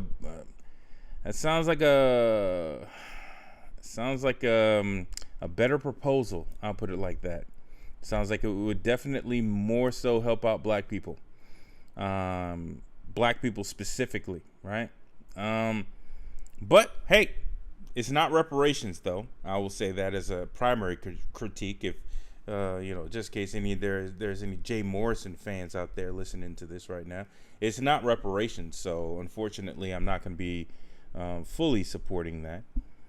But on an apples to apples comparison, that's at least gonna do more for the esteem of the people in the area than what you call is doing. But at the same time, the same shyster allegations are levied towards Jay Morrison and his handling of the Tulsa Real Estate Fund. So I'm not going to laud too much praise over this individual, but that's interesting. Contact with people all the time. I have to stay safe. So they got him using Comedy all trauma. of these code words. Comedy trauma. Yeah, you know, Salt I'm and a hustler. sugar. You know, I say a thing. You know, I come in contact with a lot of people out here in these streets, you know what I'm saying, hustling, doing my thing, right? So you know what I'm saying? All right. Comedy trauma. You know, when I'm in the trap house, you know what I'm saying, I need a mask when I'm out here trapping. This is desperation. Comedy trauma. It backs the trap. I'm a legit entrepreneur. Know what I'm talking about? You know, I make exchanges. You know what I'm saying? I deal in pharmaceuticals in a different establishment type. You understand me? If you think of Tariq Nasheed as every single episode of his show or whatever, his YouTube supported channel, if you think of it differently, instead of thinking of it as you're watching something about black empowerment, if you think of it as something like, well, this is a test of me and my emotional intelligence and my ability to understand when somebody is potentially attempting to manipulate my emotions to their own end, you should watch his show every single episode, because you could see, now that I'm monitoring it, you could see he tries to take you on a roller coaster of all this comedy, these long form comedy, you know what I'm saying, punchline jokes, down to some gutter shit where, you know what I'm saying, some police officer has done something bad against a black person, and then back up again with a long comedy stint. It's a nice little controlled up and down roller coaster, and they, in the middle, they always land, well, we'll see if I'm correct, but they seem to always land on what he wants to do, right? Back in the day, it was like it landed on the FBA flag, right?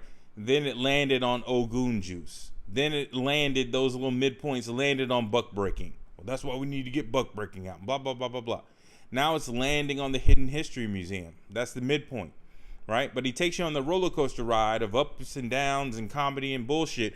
But in the middle, it always lands on what he's trying to sell you. Yeah. You know, I cook them things. Okay, brother. God. Well, this is desperate. Let's see if I'm right. This is what they think of us. This is what they think of us. Now, this brother, I don't know, some people said, did he make a deal with his parole officer? They got him with a chain on, with the white t-shirt on, standing outside, look like a strip club or something. You dig? They got the brother looking like he's right off the block. Did my dude make a deal? Did he make a deal with the PO? Look, we'll knock a couple of years off your case if you do this little infomercial real quick. All right, cool. Yeah. What's the point? Man. So they get niggas, man. Look, these niggas be making these deals with the police. There's something else. I posted this on my Instagram with this dude.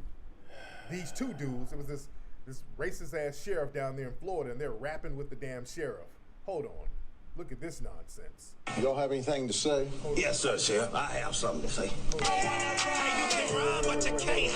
Hold on, let me pull this up. Hold on. And this is down in Florida. You got these Sambo Negroes rapping with the damn sheriff. Y'all have anything to say? Yes, sir, Sheriff. I have something to say. Hey, you can run, but you can't hide. You can keep dodging and ducking, but you can't fly. You can't lie. Old Brady get his man every time. He don't get his own family if they try to cross the line. Gotta check your emotions. Why you trying to hide? Yeah, 'cause you know that we gon' get you. Okay, why does this Gotta dude check your have emotions. on a T-Boz wig? Why does this dude have on a blonde Mary J. Blige wig? I'm so confused. It's obvious a crime done been committed, so we on the mission, and we ain't gonna stop until we get you. You think you're ducking Brady, boy, you ick, boy. Oh, dude, these niggas out here are very different now, man. I really don't understand these niggas, man. You don't understand? The niggas out here are different. You don't understand? Let me try to help you. They don't have reparations. And so because they don't have reparations, they accept stupid shit like this. That's if they're descendants of American slaves. If they're not, then they're just tools of white supremacy, and they're doing that shit for money, but they're doing it in support of a white power infrastructure. But if they're descendants of American slaves, they're doing it simply because they don't have reparations. There's some different niggas out here, man. Man. Yeah, those can't be. Yeah, he sound like mystical. Yeah, these are not FBA. So niggas. a quick up and down comedy, trauma. Niggas. Let's see where he goes in the midpoint. Or is it no more comedy? They are not. Xenophobia, a little bit reckless talk about immigrants. This nigga has on a damn Faith Evans wig. I'm confused, man. Okay, comedy Come again. on in this room. We got a lot of folks in this room. We got a lot of people in the room. And by the way, hit the link. Let me see where we are as far as the campaign for the Hidden History Museum. Let me see where we are, ladies and gentlemen. The numbers are going up. We got 10 days left. We're going to do it. We're doing it. We're at... I'm sure you're going to. Look at where we are. We're at 381,000. Let's get to 400K by the end of the broadcast tonight. Let's get to 400K. Let's get to 400K, ladies and gentlemen. And for those who are just tuning in, I am in Turkey still. I want to remind people of something. I don't think y'all are gonna get that money back, even if. And let me make this clear of why I say that. Don't worry about the Corona. Don't worry about that. Don't worry about that. No, I'm not in Denmark, but don't worry about the Corona. Anyways, I want to keep y'all in mind of this that popped up. I don't remember seeing this earlier. If it was already here, I apologize, but I don't remember seeing this earlier. I remember seeing that these two at the top donation levels, the advisory board membership and then this one. And notice how both of these are quiet donors, right? Convenient. But I mean, I could see a scenario where this gets up to $500,000 between now and the time that it ends. And then all of a sudden at the last minute, we get like five $100,000 donors that come in, right? We already went over the fees or the potential fees associated with this. I mean, spending that much money to get that much money out. But I really think that, there's no possible way this gets up to like 600,000 or 500, 600,000. And then it doesn't meet its goal. And then the money just goes back to people. I don't feel as though that's a high possibility, especially with these two donation sectors sitting out there, right? I just don't. So I want to be clear. I think that they will hit their goal probably on the last day, probably on like 2 days before they go or before it goes, right? I think they will hit their goal on the very last day or 2 days or 3 days out. And they're going to make sure that they hit that goal. I think it's a very low possibility for those individuals to get their money back. If it hits like 600,000, if you think it's not going to magically hit $1 million, okay. All right. I know what I would do in that situation, right? I know what I would do. Me personally, I would borrow some money against my nonprofit or borrow money against an LLC and then use that money that I borrowed at the LLC and donate it via some quiet donors. That's what I would do if I was in a situation like that. I would calculate the potential fees. Of course, I would consult an attorney to make sure that that's not like in any way, shape, fashion, or form against the law in any way, shape, fashion, or form, that I can donate borrowed money in that fashion, right? Or, that I'm not breaking any sort of banking laws in the process. But me personally, I would make sure that money, if I was in that sort of mind state as well, it wouldn't just necessarily be me as myself personally, because I wouldn't even ask descendants of American slaves for that much money. But if I was in a certain mindset, a certain fuck them niggas mindset, then I would definitely go ahead and borrow money against an LLC and donate it to my other nonprofit through Indiegogo, and use conveniently the fact that these two donation levels are available. So I have every benefit or every confidence, every bit of confidence that they are going to hit their goal. I think the more shocking thing for me would be if they hit like maybe 500,000 or 450 or 500,000, maybe 550, and all that money goes back. That would be an interesting situation to evaluate. I don't know how I would file that information, right? If they were like at $600,000 and 3 days left, and then nobody used, or those $100,000 donor levels were not used, and all of that $600,000 went back, that would be a different situation. I would have to reevaluate how I think about the situation. But in my current thoughts, I think every single dime of that money is going to be taken. Every single dime of that money is gone. I don't think it's going back to nobody. That's what I think. I think that last minute they're going to hit their goal of $1 million, and it's going to go straight to that nonprofit. Weeks, me and the family. I'm in Istanbul, Turkey right now. All right. A place where us broke niggas waiting on our reparations check can't actually go. It's cool. Yeah, a lot of finessing out here, but it's cool. You know. Would I recommend it? Meh. Some of the historic sites are cool, but a lot of finessing out here. Did y'all see?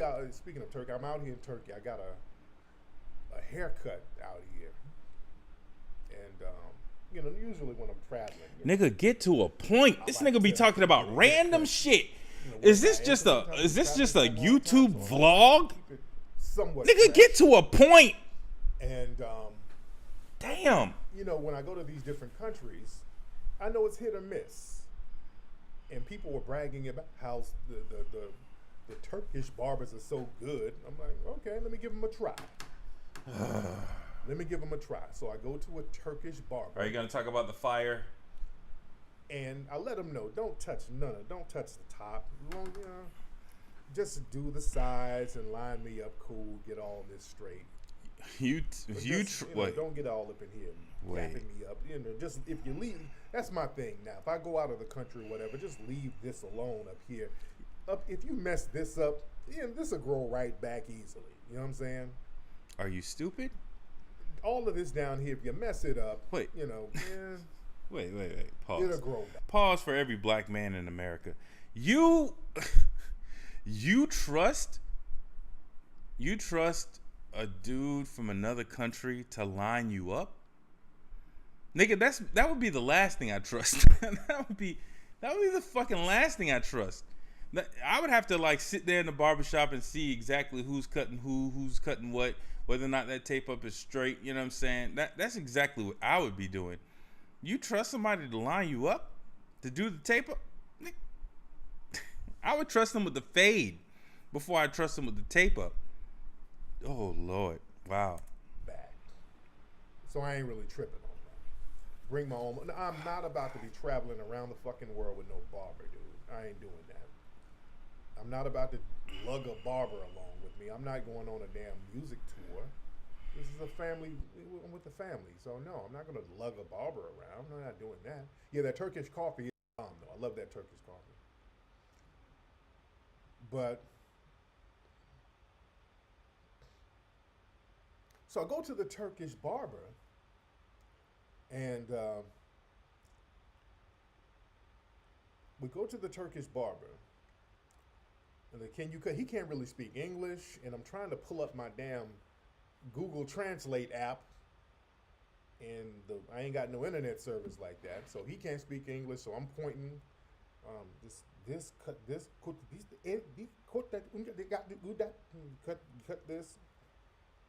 Okay, got it. So he starts lathering he puts shaving cream all around here. My head is covered with shaving cream. So he's using a straight razor to cut here and then the clippers here. So, I'm letting him do his thing. As long as, okay, you can, whatever you do here, it'll grow back. I ain't tripping. Just don't touch none of this shit. Yeah? No, somebody asked why we come here. No, actually, we came, we were supposed to go to Paris. We went to Dubai. We went to the Maldives. I've been on, several different continents. Europe now. We were in the Middle East. We were in Dubai. We were in South Asia. We were in the Maldives.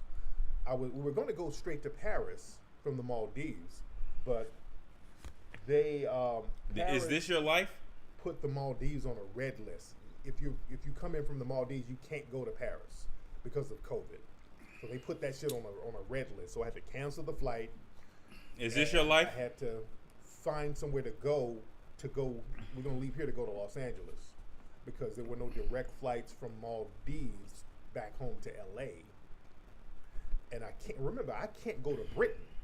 So whenever I come over this side of the planet, I'm banned from Britain, so I can't go through Britain. That's a nice bit of credentialization. Destination from. You have to ask yourself, why is he banned from Britain? What exactly is he offering, or is he pushing that's detrimental to Britain in any way, shape, fashion, or form? So you have to always ask yourself about credentialization a little bit. So far as whether or not white people are putting him through mock situations so that he could be credentialized as a black leader, right? Because there's nothing that he's currently advocating for in any way, shape, fashion, or form that's detrimental to white supremacy. He just talked about supporting a rapper named The Baby. How is that detrimental to white supremacy, who uses rap music to shuffle a whole bunch of black men into being slaves of the state again? How is that detrimental to white supremacy? It's not. He just talked about bussing on cops and trying to give a narrative to why that's legitimized. How is that detrimental to white supremacy? That's not detrimental to white supremacy.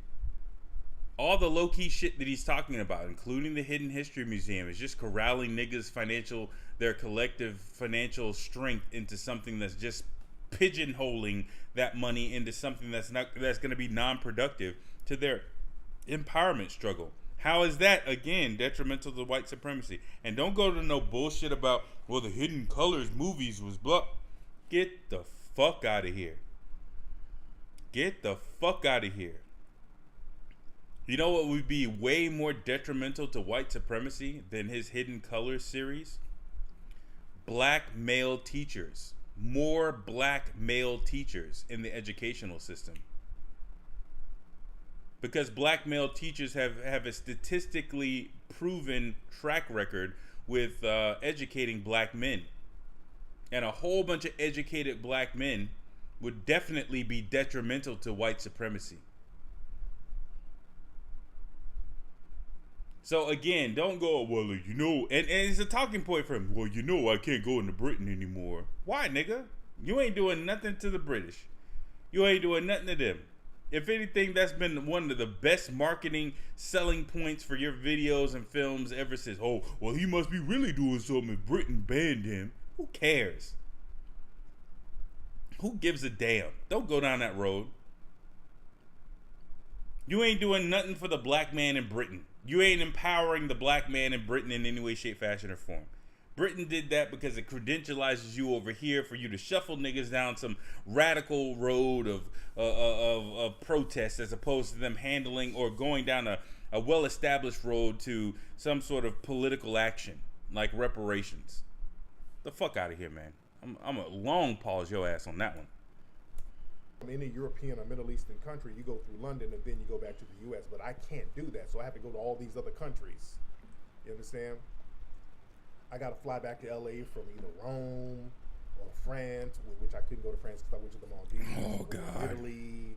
This nigga's... Greece. I got to fly. And I always gotta do all types of janky. He trying to low key stunt. Because I'm still banned from the UK. I can't go to the UK. Why? For those who don't know. Why? That shit is real. Like, Why? Y'all better understand. There's real ramifications for that type of shit. For what type of what? I cannot go. When I say I can't go, I'm banned from the UK. That means I can't land. I can't go there at all.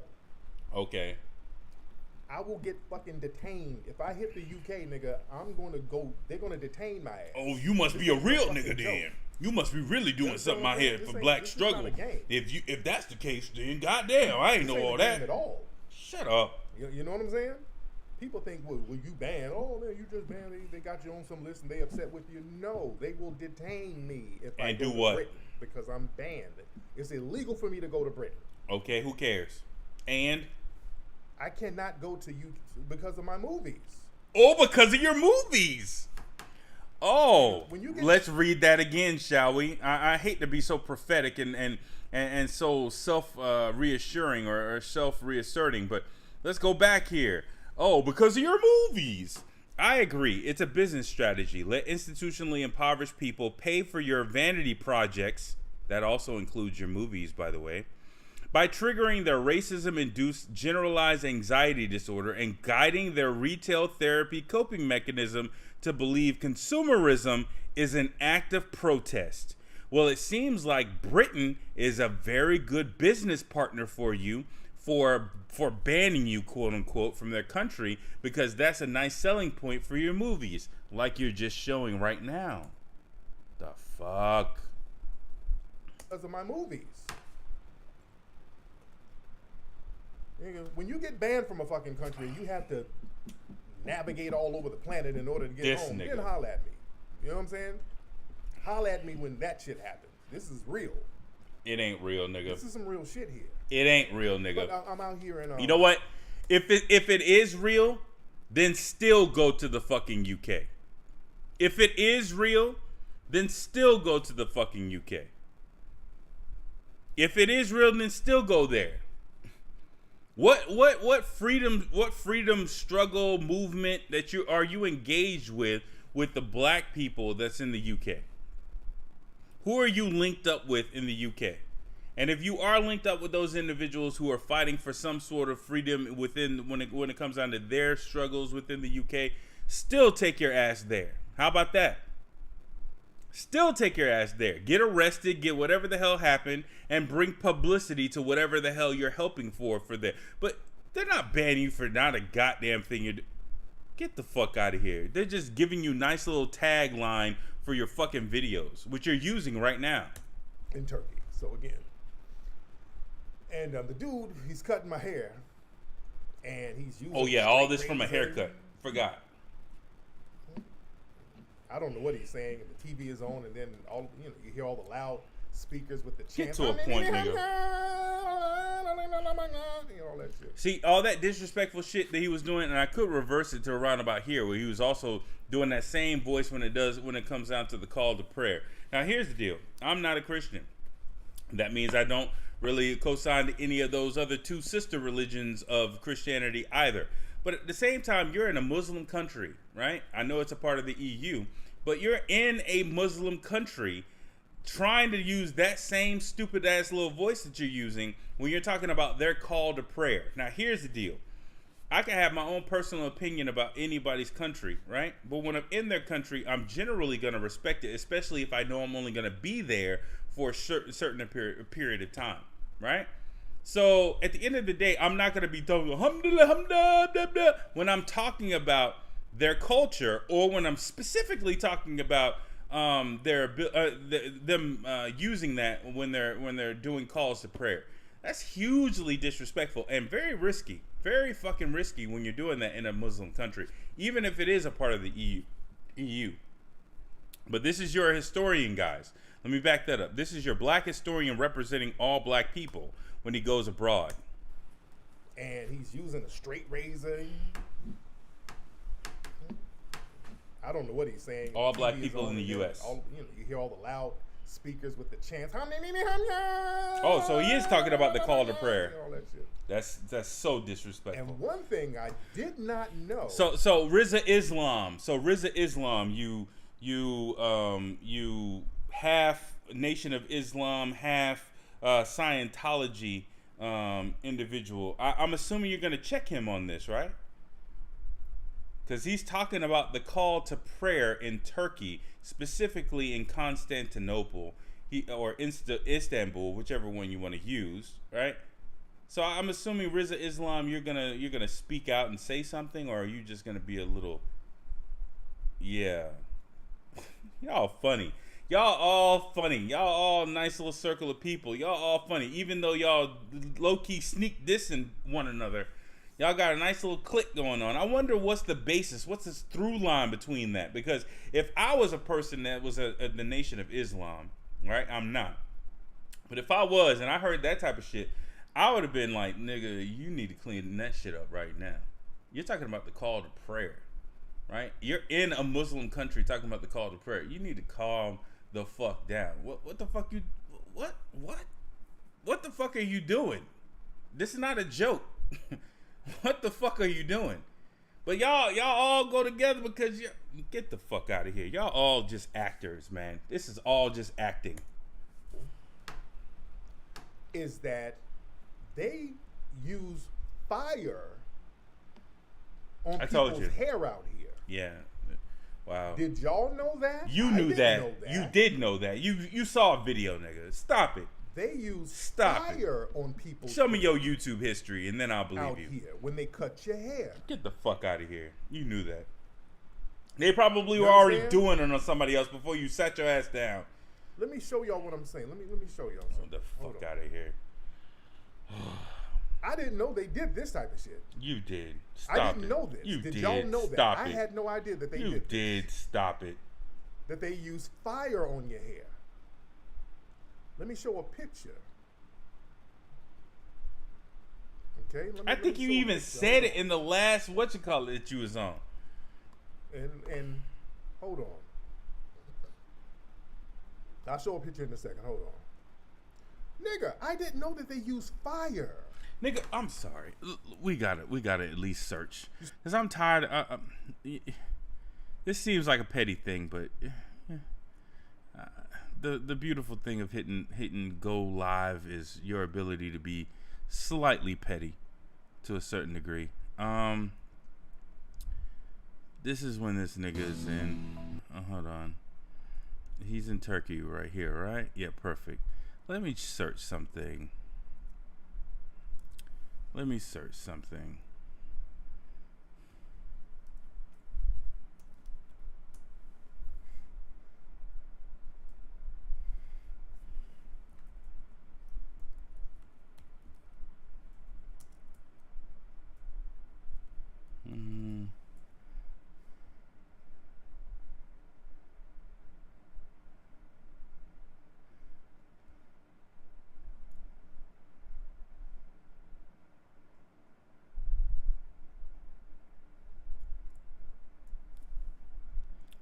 Let me search something.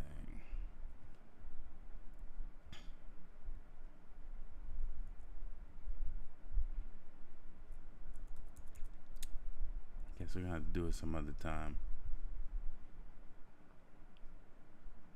No, we're gonna at least search.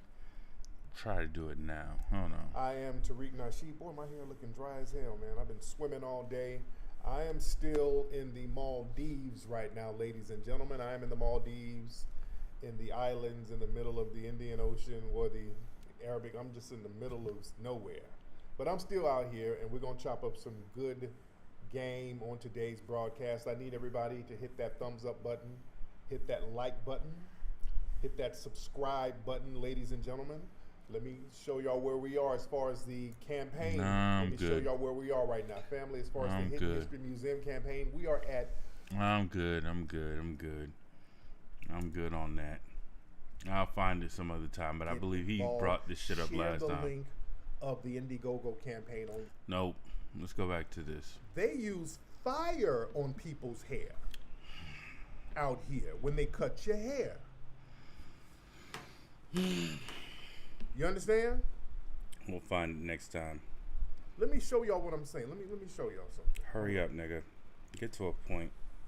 I didn't know they did this type of shit. I guess we already know where you're I going to didn't know eventually this. get to. Did y'all know that? I had no idea that they did this. Nigga, get to a point. That they use fire on your hair. Let me show a picture. Hold on. I didn't know that. Yeah, they use fire. Here, they got a flame, like a little flamethrower where they don't say nothing. Cut. I'm getting a regular, and I'm relaxed. I have to cut the first day I got here, so I'm relaxing. Wait, back up. 8-hour flight, so I'm tired. So I'm then getting my to cut the first day I got here, so I'm very, my eyes are closed, and I got the cut the first day I got here, so I'm very tired. We were just on that was that 8-hour flight, so that was the other video. Then I feel a towel around you, so I'm sitting here chilling, Nigga, just What go, the damn? go, nigga. And I'm like, wait a minute. You still on that? Shit. Yeah, man, it made me open my eyes like, what the fuck is that? He's flaming. Dude. I thought you were asleep. I don't Fuck like what outta kind here, of nigga. vibe. Let me listen to I thought you were asleep. I thought you were asleep. Be a man, but yeah, they don't tell you they doing that. That nigga gave that. Just get to a point, nigga. I'm done. Museum. We back to the museum. Let's Hit the back link up. below. Contribute to the Hidden History Museum. We got 10 days left for the contributions to the Hidden History Museum. We got 10 days left, ladies and gentlemen. We got 10 days left. Yeah. Don't worry about any naysayers. Anybody who's trying to complain about the museum, I asked you complaining about the museum. How come you're not complaining about all these other non-black businesses that's making money off your ass in these? And what if you are? And what if you are? Like, do I need to show my LinkedIn where I'm 3 years ago or 4 years ago going in on black women going to Asian hair salons and stuff like that to get weave, that I'm doing that shit on LinkedIn?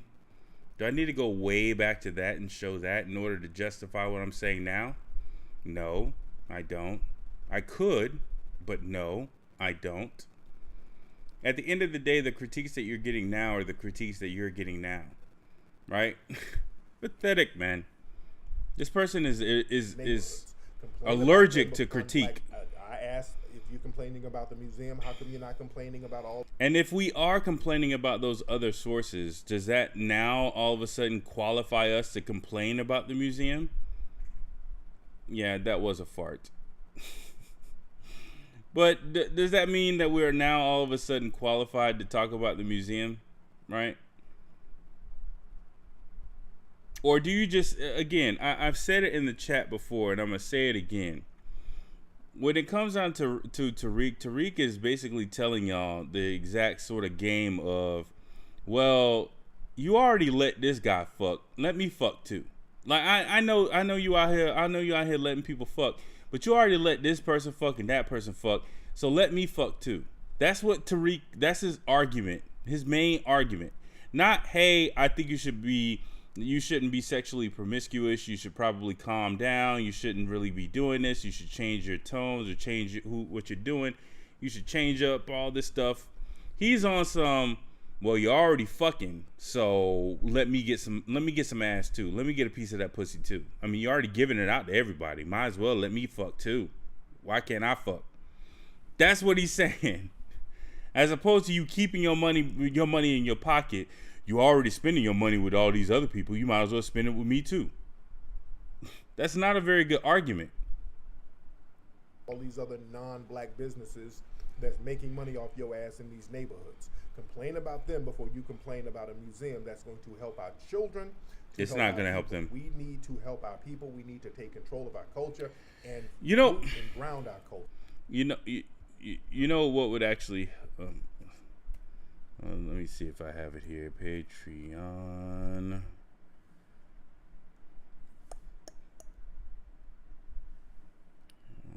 There we go. You know what actually would help out, which I'm considering of doing? This would actually help out, where you talk about the history of Africa. You know, you give descendants of American slaves a very good, honest education into African history. This would actually help out people. This wouldn't be a waste of money. This would actually be an exchange of value, right? Knowledge in exchange for that. There's nothing that's going to be in that museum that you can't search on Google. There's not going to be anything that's in that museum that's not going to be something that if you truly wanted to find out, you couldn't. But he's not giving it to you from a position of, I'm a service provider offering you this as a service, right? He's not doing that. He's jumping from having think about this. I want y'all to think about this. There are people who started a museum and started their museum in the most smallest retail rented office space that they could possibly find because they wanted to bring attention to whatever that they were talking about, and then basically over time had to get money up over years and years and years and move to larger buildings and larger structures in order to highlight the topic or the sort of nicheness of their museum to the point where they finally got to a larger museum to where they can actually display that stuff, right? But Tariq Nasheed thinks that he's going to jump from having no museum to having a 7 or potentially more, but put $7 million into a brand new construction commercial property in Los Angeles or in California. That's where he's going to start. He's going to go from nothing to a potential $7 million structure, probably more than that. If the land is $3 million, I doubt that you're going to get away with that building, at least the black building that you have in the photo, that you're going to get away with that with $4 million. That's going to be, if you do, please let me know who did the construction, because they are really giving out crackhead prices. I really want to know who they are so that I can, get my money up eventually at some point in time. And if I ever have a commercial structure that I want to get built, I'm definitely going to have them build it, whoever they are, right? But you're jumping from having nothing to having that. Like, what in the fucking world? What in the fucking world? What in the fucking world? And you're doing it on the backs of people who are institutionally impoverished, and you know it, and you're not even advocating for reparations in earnest. Get the fuck out of here, boy. Do not complain about our museum if you're not complaining about the white-owned establishment. Okay, I can show you if I need to that I am. So I'm cool then, right? I'm cool based off of your I don't know how the fuck you think you're so fucking self-important that you get to qualify whether or not your critiquers or your critics are able to actually critique you. But okay, under that standard, I'm very well qualified. Me personally, I'm very well qualified to critique you on the silliness and questionable nature of your hidden history museum then, based on your logic. The Asian-owned massage parlors. Check on LinkedIn. Check. The Arab-owned stores that are trapping. Let me say that again. On LinkedIn, at the time when all of my when all of my work history, where I worked at and everything else was on LinkedIn. I was calling out people on LinkedIn with my full name and full picture next to it, while y'all were making little videos on YouTube. You know what I'm saying? I'm not gonna go there. I was posting this stuff on LinkedIn back then when it wasn't cool to do. Right? So I guess I'm good then. In the back, unless you're complaining about them, do not complain about. Well, I have, getting a so I'm good. Help and educate our people. Well, I have, and I'm good, and my questions are very valid about this janky ass museum. To the making of the Hidden History Museum. That's been it for today, guys. Y'all have a great week. Get the fuck out of here. Like I said, y'all, for the handful of people here, every single time y'all see a y'all see a Tariq Nasheed video, it is not about information. Go to his let me see if these links are here. go to his video description. All right, let me see. Oh, Goon Juice. This shows it all right here. This is all just his shit, down to Mink Slide. This nigga is promoting Mink Slide? Crushed Velvet is the name. What kind of Tangeray and Alizé type title of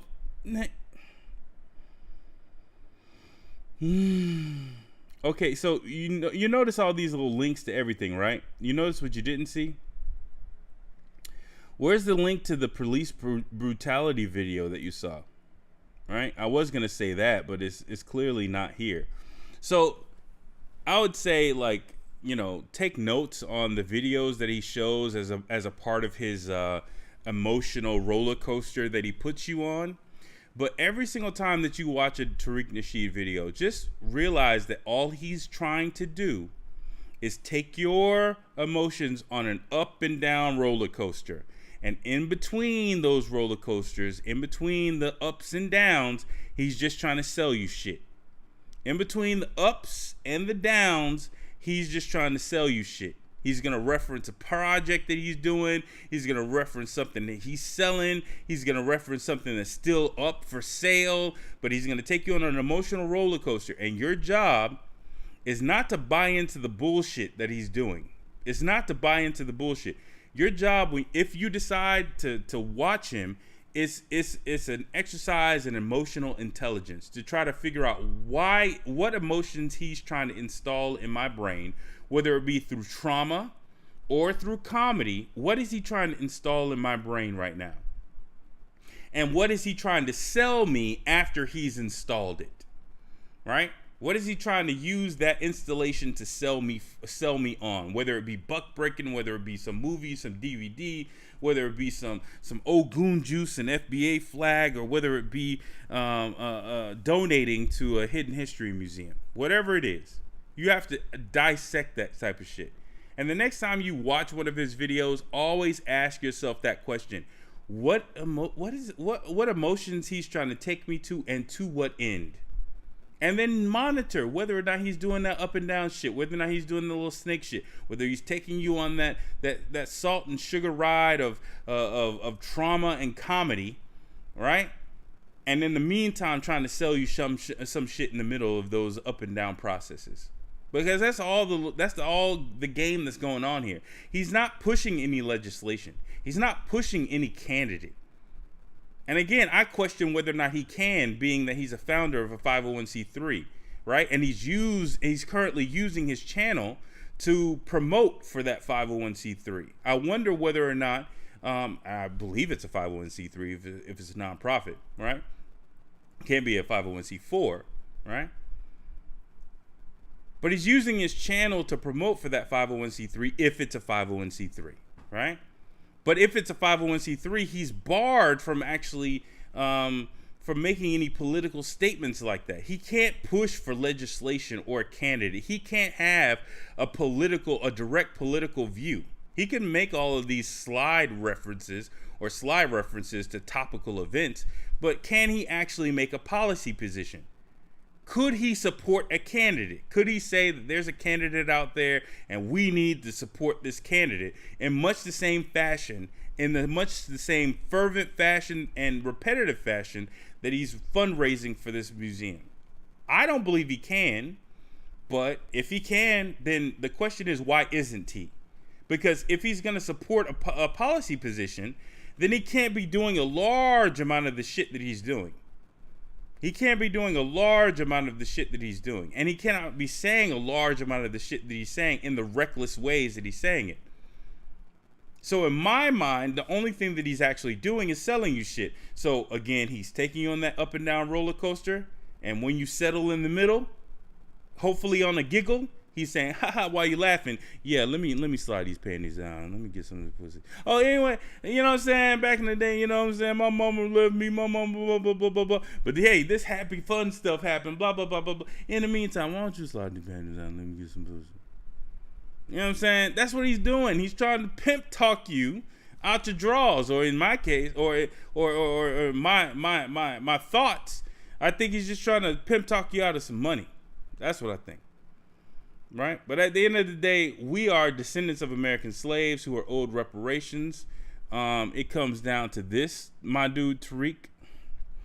I'm gonna send you off in the manner that you should have been sent off when you asked for this money. But so you asking for money, right? Greetings, family. Pause. You asking for money, right? Okay, perfect. I have a response for you, sir. Get involved. I can't eat. I'm broke, nigga. I'm broke.